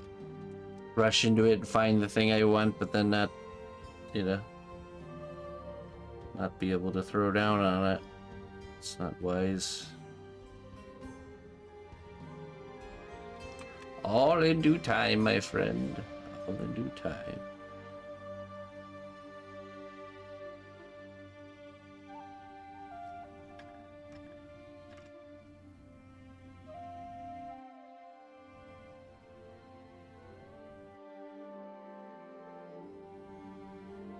I think it works out perfectly because the used car prices start going down in the summertime, typically.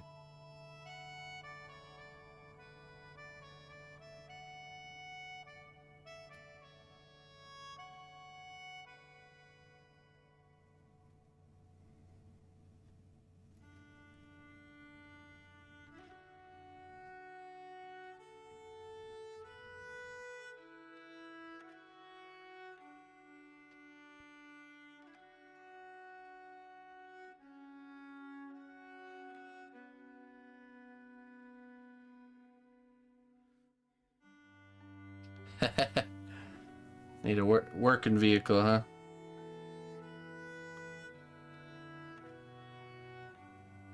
Oh yeah, you probably grow a ton of pumpkins, huh?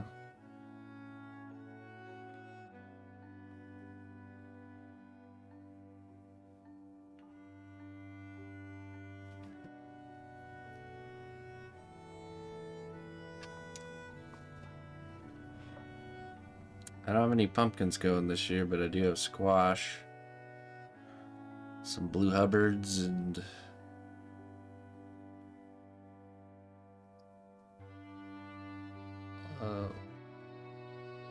butternut squash.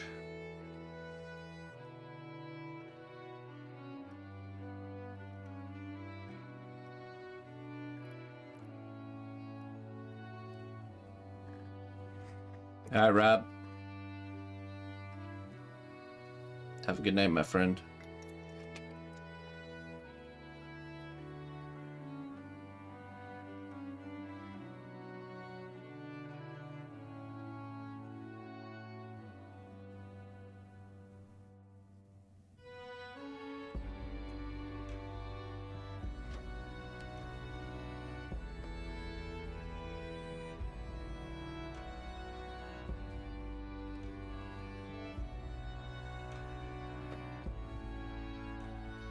What? Crazy. Start over.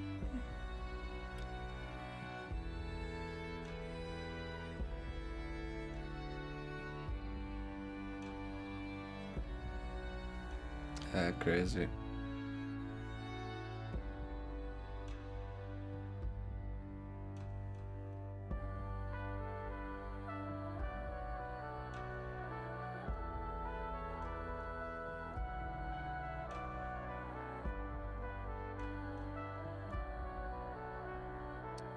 Is it possible to make a tornado-proof house? I always wondered why people that live in like Kansas or whatever state gets hit all the time. Yes, it's very expensive. Yeah, I figured as much.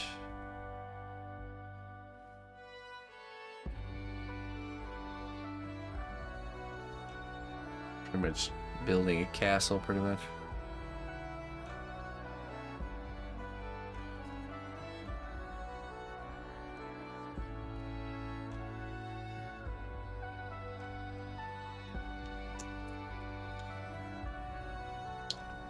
Or a hobbit home.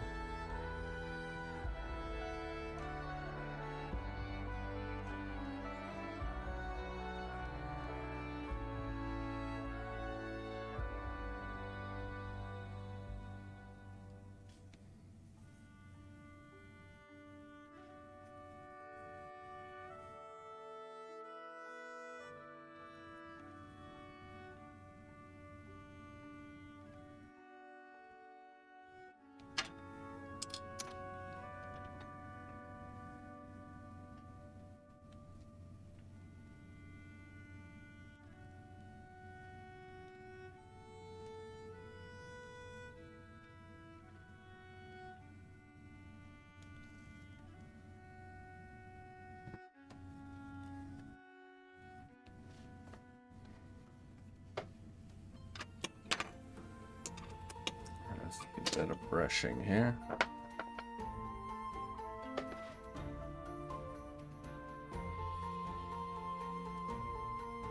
The floods would take you out, yeah. No, you need to have like a bag end. Don't be one of those low-tiered hobbits at the bottom of the hill.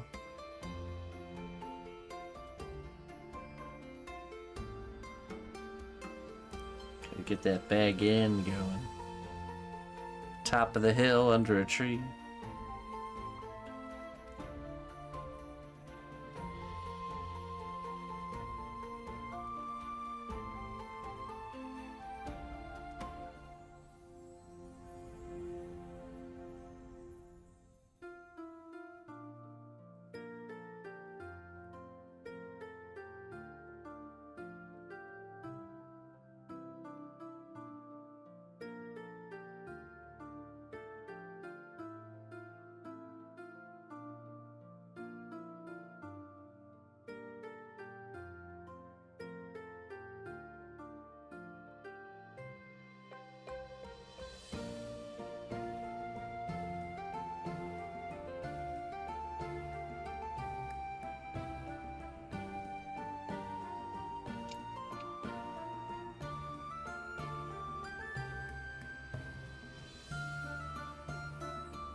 All poured concrete.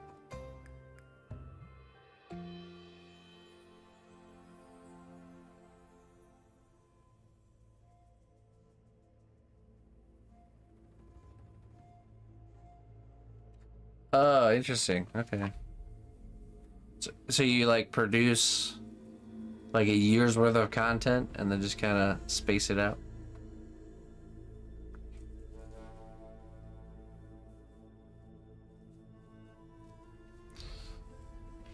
I mean, there's a certain kind of squash called the prepper squash, and it has a 2-year shelf life.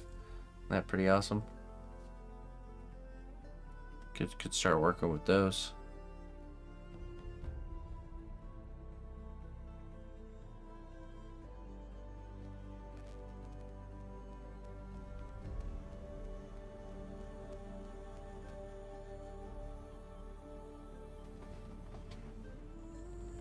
That's cool.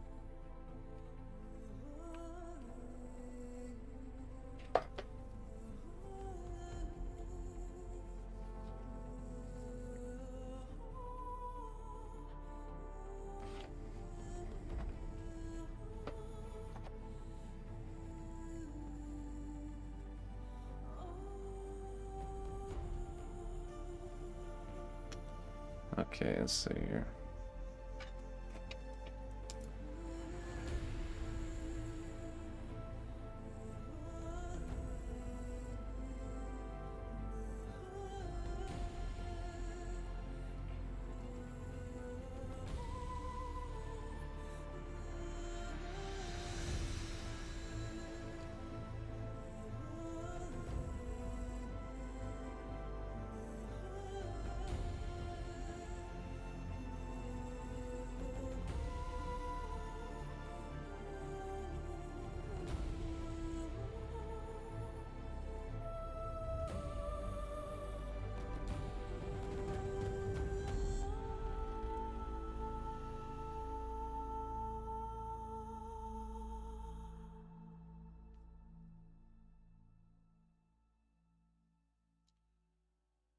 Texas has had a few bad years lately.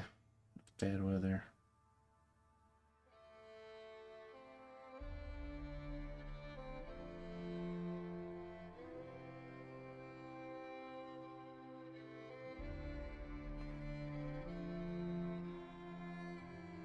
Texas.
Gonna build a medieval castle.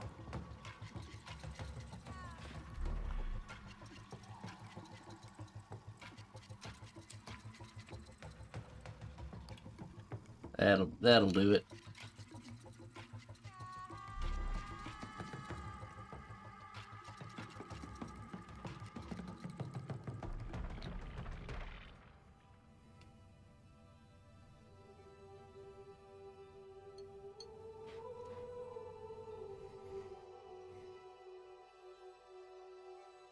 Oh yeah? Hi, thanks, Olaf. I appreciate it. I'm doing wonderful.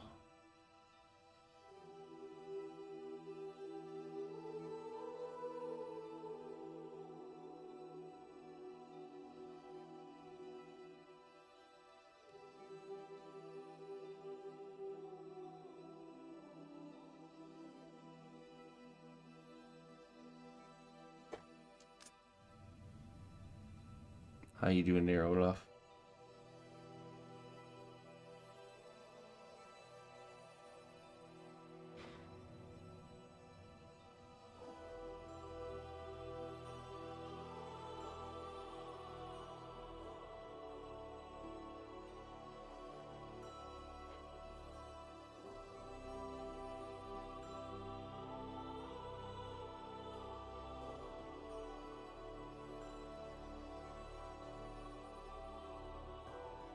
Very good, very good.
Hey, thanks, KMP. Yeah, I'm really satisfied with the technique.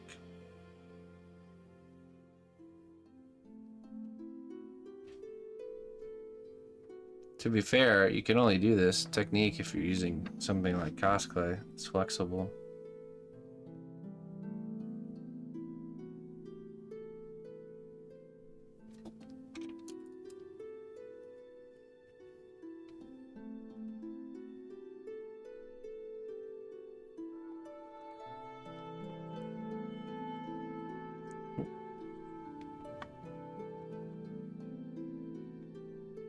Pick raid, alright. The strength of the cnotbusch kingdom lies not in our walls, but in our people. March to war. Hey, raiders. Thank you. Thank you for that raid. Come on in, everybody. Kiwi. Thank you.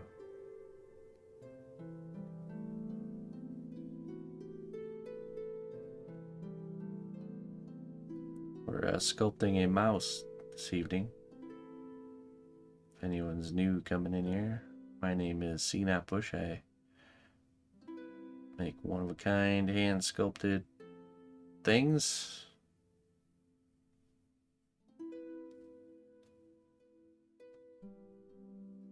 Hey, what's up, Kiwi? Kiwi on the vine. What were you up to this evening?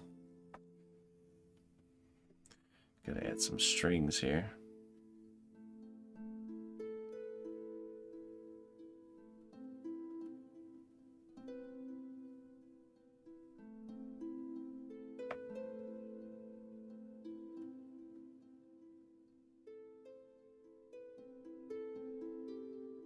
Hey, thank you. Sheena.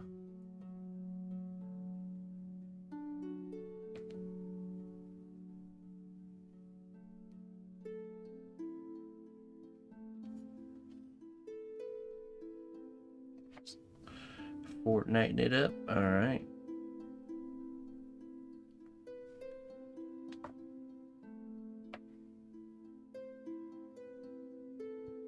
Well, I do appreciate that. Thank you very kindly.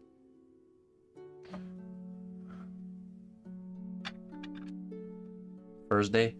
Yeah. Me too.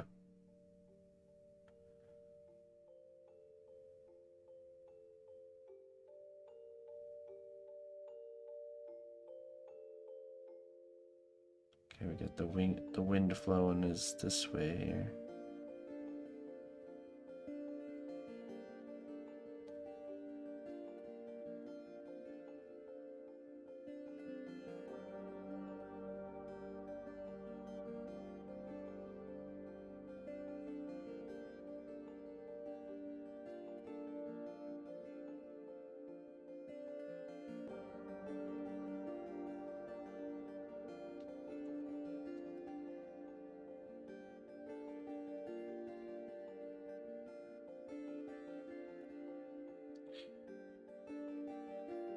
Yeah, the other polymer clays, it would just be too brittle. The individual hair strands would break.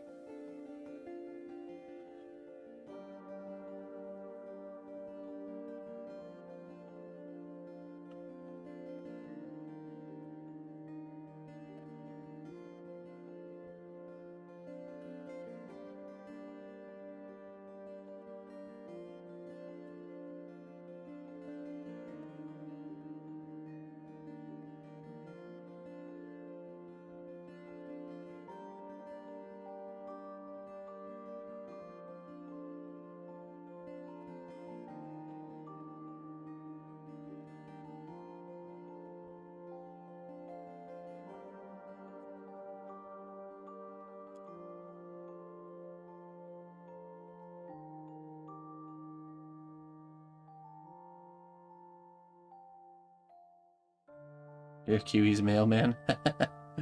Nice. I wish my mailman watched my stream. I'm gonna have to give him a hard time.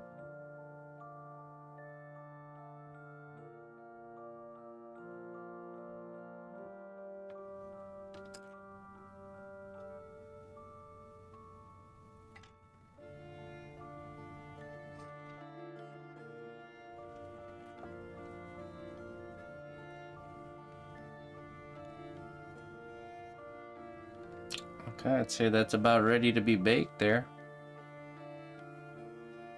Bake it, lock it in. Got that nice little ammo pouch. Got the underside here done. around the neck. So what's left to do there is, after this is baked, we can do the back of the head needs fur. We need you kind of like where the seam line is between the ears and the hair, kind of blend that in a little bit better. And then possibly doing some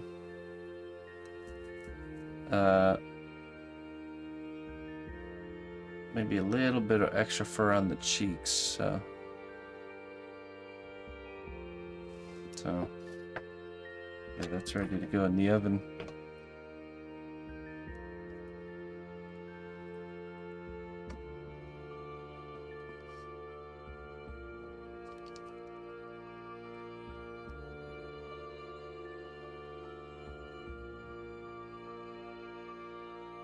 Yeah, probably like the top of the head. The back of the fur, back fur will kind of come up into the top of the head. Just want to blend all that in. The hair gets a little bit longer towards the top too. Then that's it. That'll be the last session working on the actual mouse, but we're gonna work on the second character.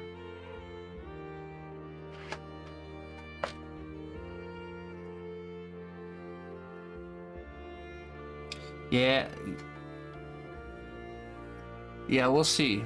The problem is if we try to, those rings are so subtle that if we try to add clay to kind of, you know, to blend them in, it's going to be too thin for us to actually like carve into it to create more fur texture.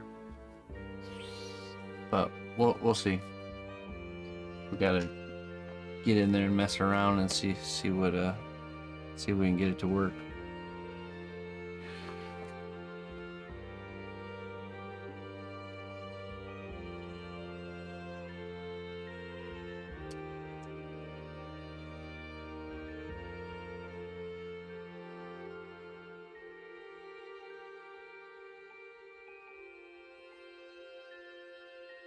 The body. Find what I did with the head.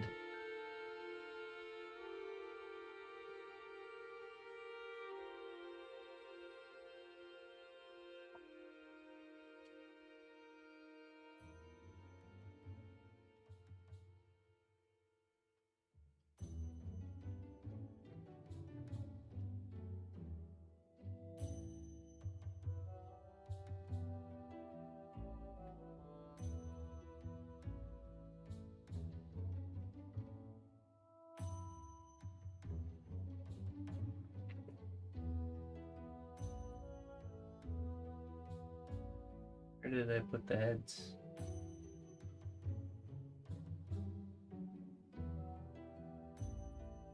Around here somewhere.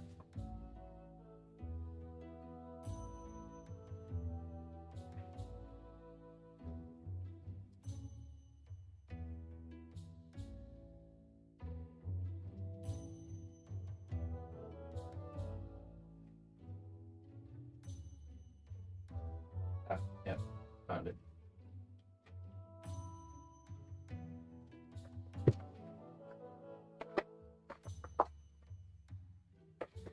Found it.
This is there's a badger.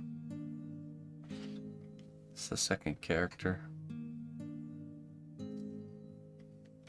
An American badger. It's like a little pet.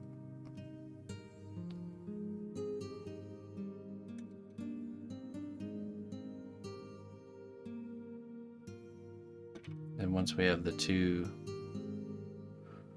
characters, we'll make the base. Then onward to the painting.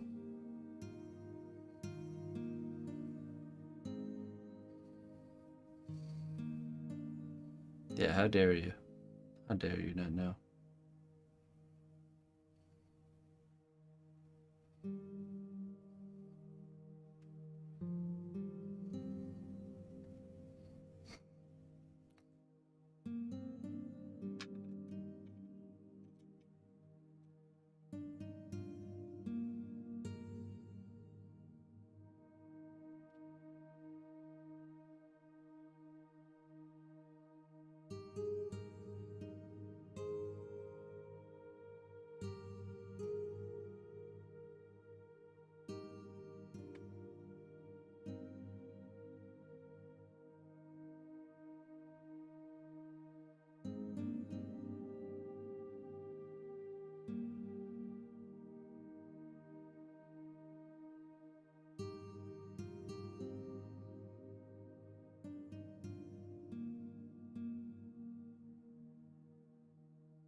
Yeah, I mean, here's the armature for it. Little gay.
Hey, another kick raid.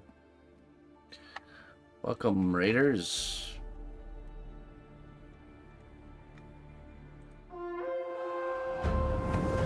The strength of the cnotbusch kingdom lies not in our walls, but in our people. March to war.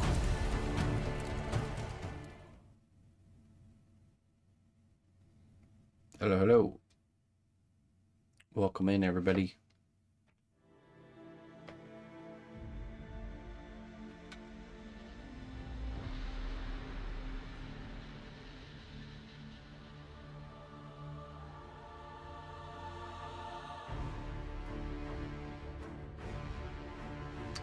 What's that mean, Maggie?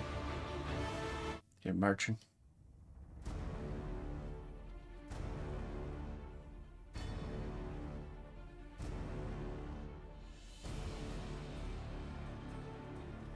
Shadow Raiders from the shadows, that's right.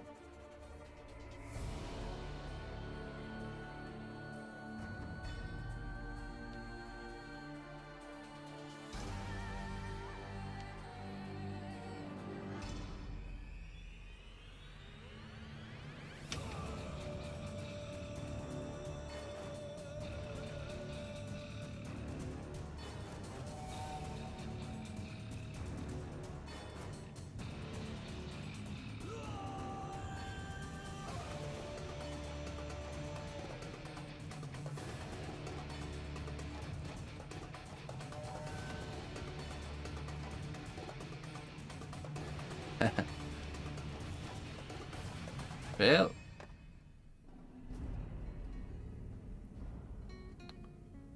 was that you that raided in there, Golden Boy?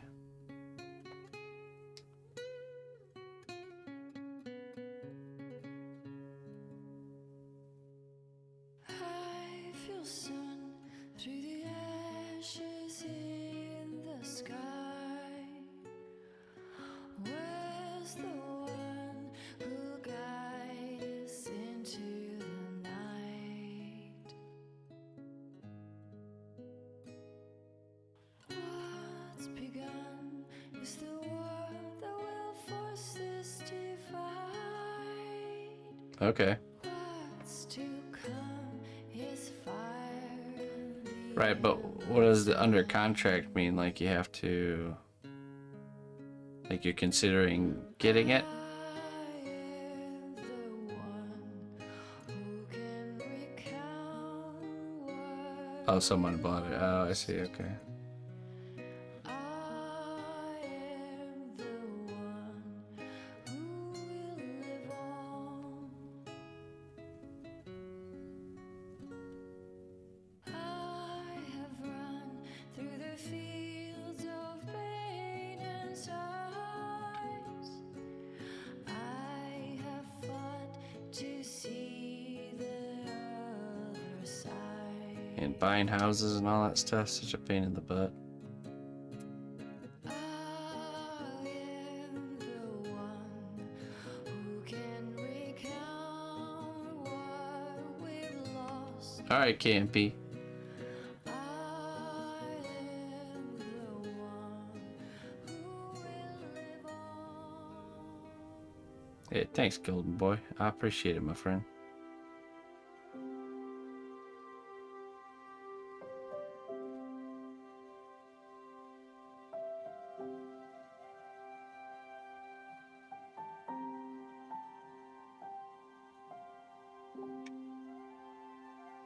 Hello, Sin.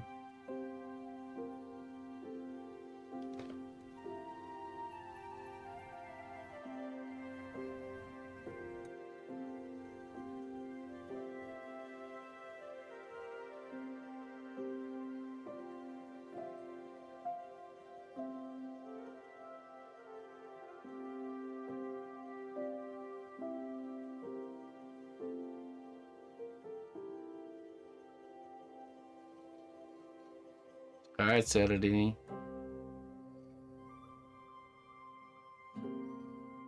Well, feel free to post another image if you'd like.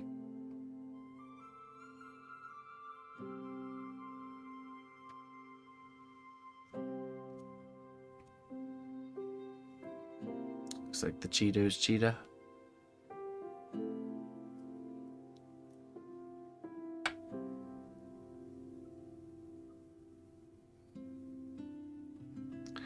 Is that so?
Let's take a look.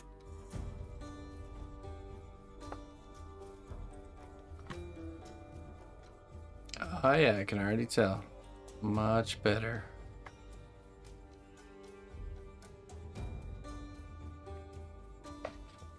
Yep, instantly you can just see it even in the icon photo. Compared to before.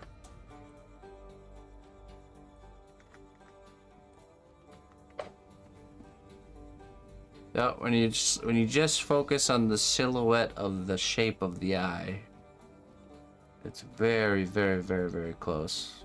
It's in the realm of close enough. Looks really good. How do you feel about it? Now this is what I do. Okay, this is what I do. Whenever there's something I've been battling and I feel like I've overcome it, I set it down, okay, and I don't lock it in. I set it down, and then look at it again tomorrow, and go off of whatever that very initial instinct is. Yeah, I think it's looking good. And if your initial instinct is that, yeah, looks good, you know, then move forward. If your initial instinct is, well, you know, there's something off, then you can keep working on it. Because what happens is when you're just drilling on something and you're working on it and working on it and working on it, you become almost like blind to it. And so when you feel like you've really overcome the problem, that's the trick I use to kind of get past that. Is I get to the point where I'm like, okay, this looks good. I'm ready for it to be done, but don't bake it. Set it to the side, wait a day, look at it again. It's like half. Half the time I look at it again, and I'm like, yep, this looks good, and then I just bake it. Maybe do a few small things. The other half of the time, I'm like, whoa, what the heck was I doing yesterday? And I'll see things right away that I need to fix, and I'll fix them. So, but yeah. It's looking good. Nice work.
Yeah, I think we're on the right track already.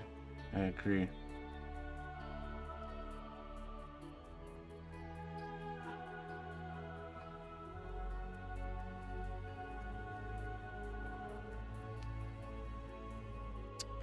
It's all about the approach. If you can approach it correctly from the get-go, it doesn't fight you the whole time. But if you approach a character's head on like a bad foot, man, it's a uphill battle.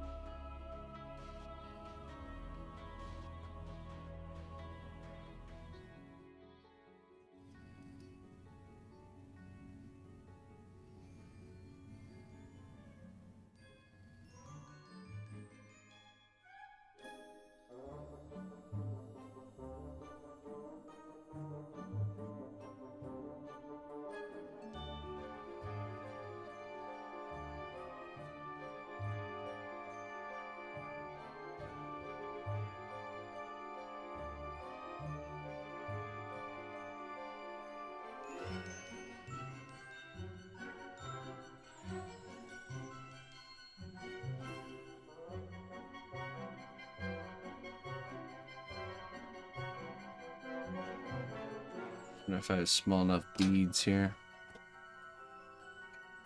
Some eyeball beads.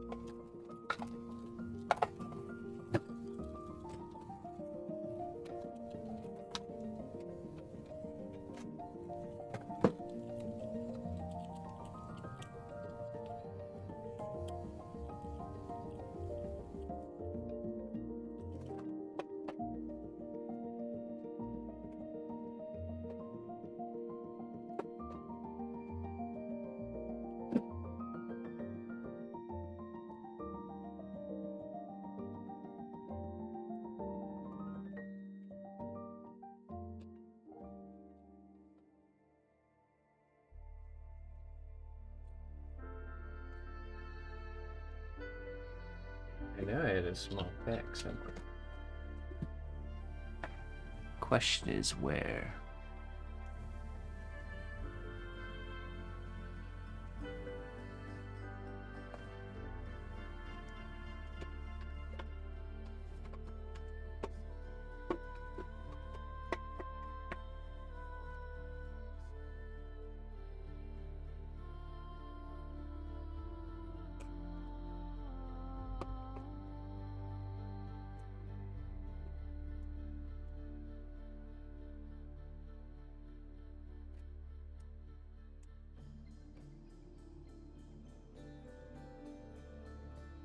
No.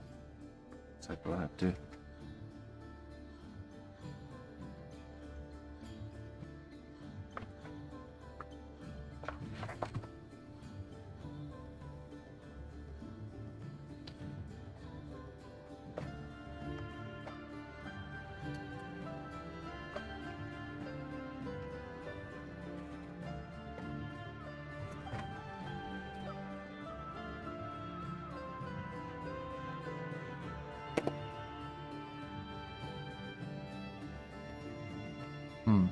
I know I have them somewhere. That's alright. I'll just sculpt them in.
Beware, beware, the daughter of the sea. Beware, I heard him cry. His words carried upon the ocean breeze as he sank beneath the tide.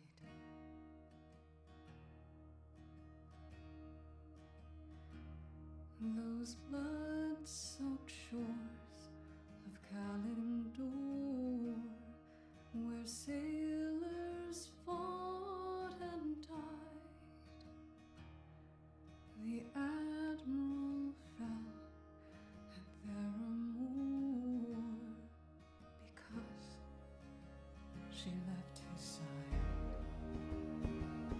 Why this, oh daughter of the sea?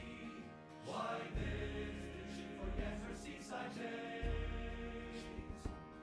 Always the pride of our nation's eyes. How could she go astray?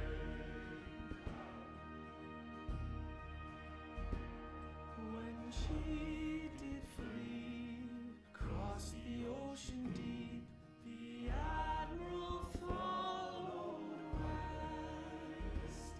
What else but sail to save a daughter's life, and pray she still drew breath. But there he found upon those distant shores enemies on the rise. But when he faced Hey, mailman. savage foes, Thanks for chilling. You have a good one.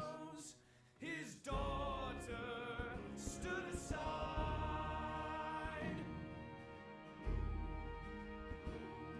and buried deep beneath the waves, betrayed by family, to his nation with his last breath cried, beware the daughter of the sea.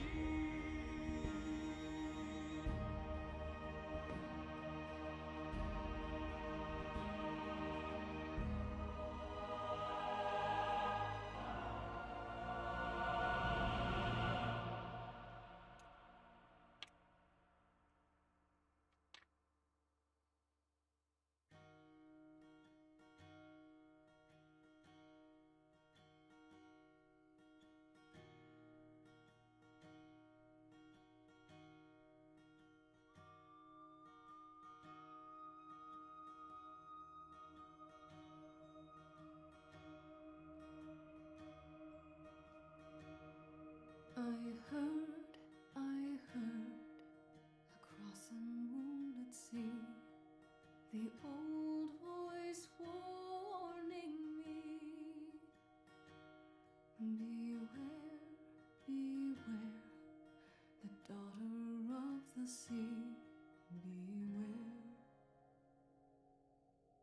beware of me.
Yeah, he's standing right next to him.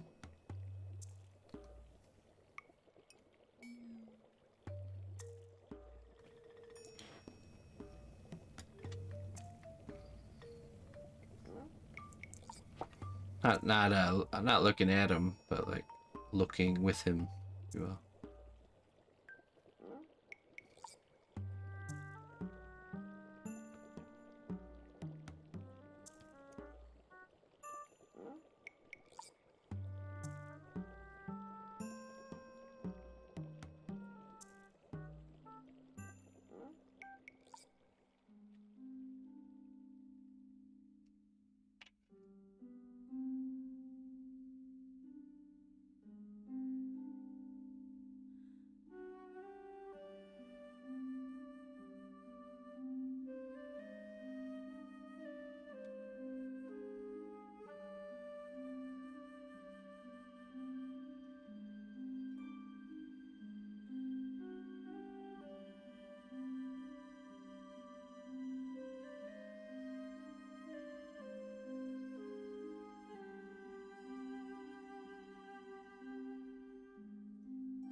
Well, we're getting pretty close.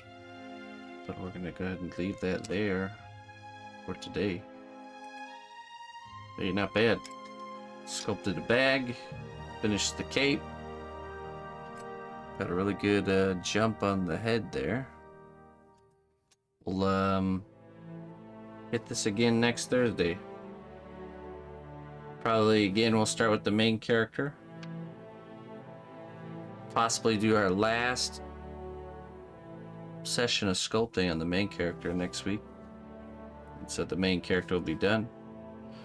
And then it's just a matter of getting this second one looking good. Building a base, and then on to the paint. So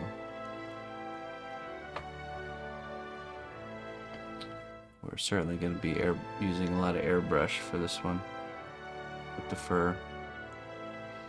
But yeah, thanks for joining me, everybody.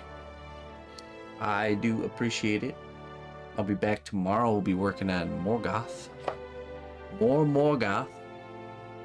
And it's Friday, so just the morning stream. Yeah. Thanks for joining. Let me find someone for us to raid.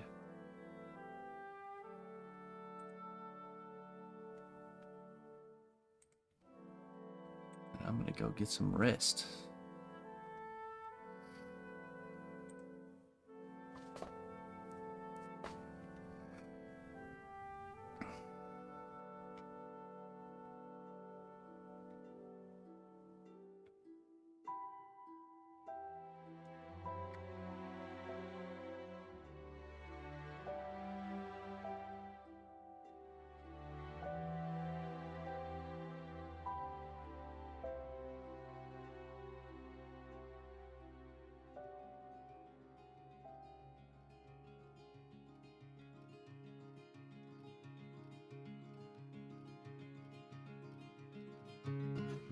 Oh, you know what? Let's go raid Be at Easel.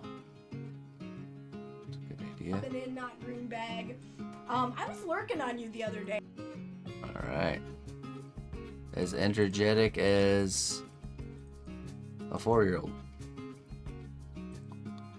Where does she get it from? May never know. Here we go.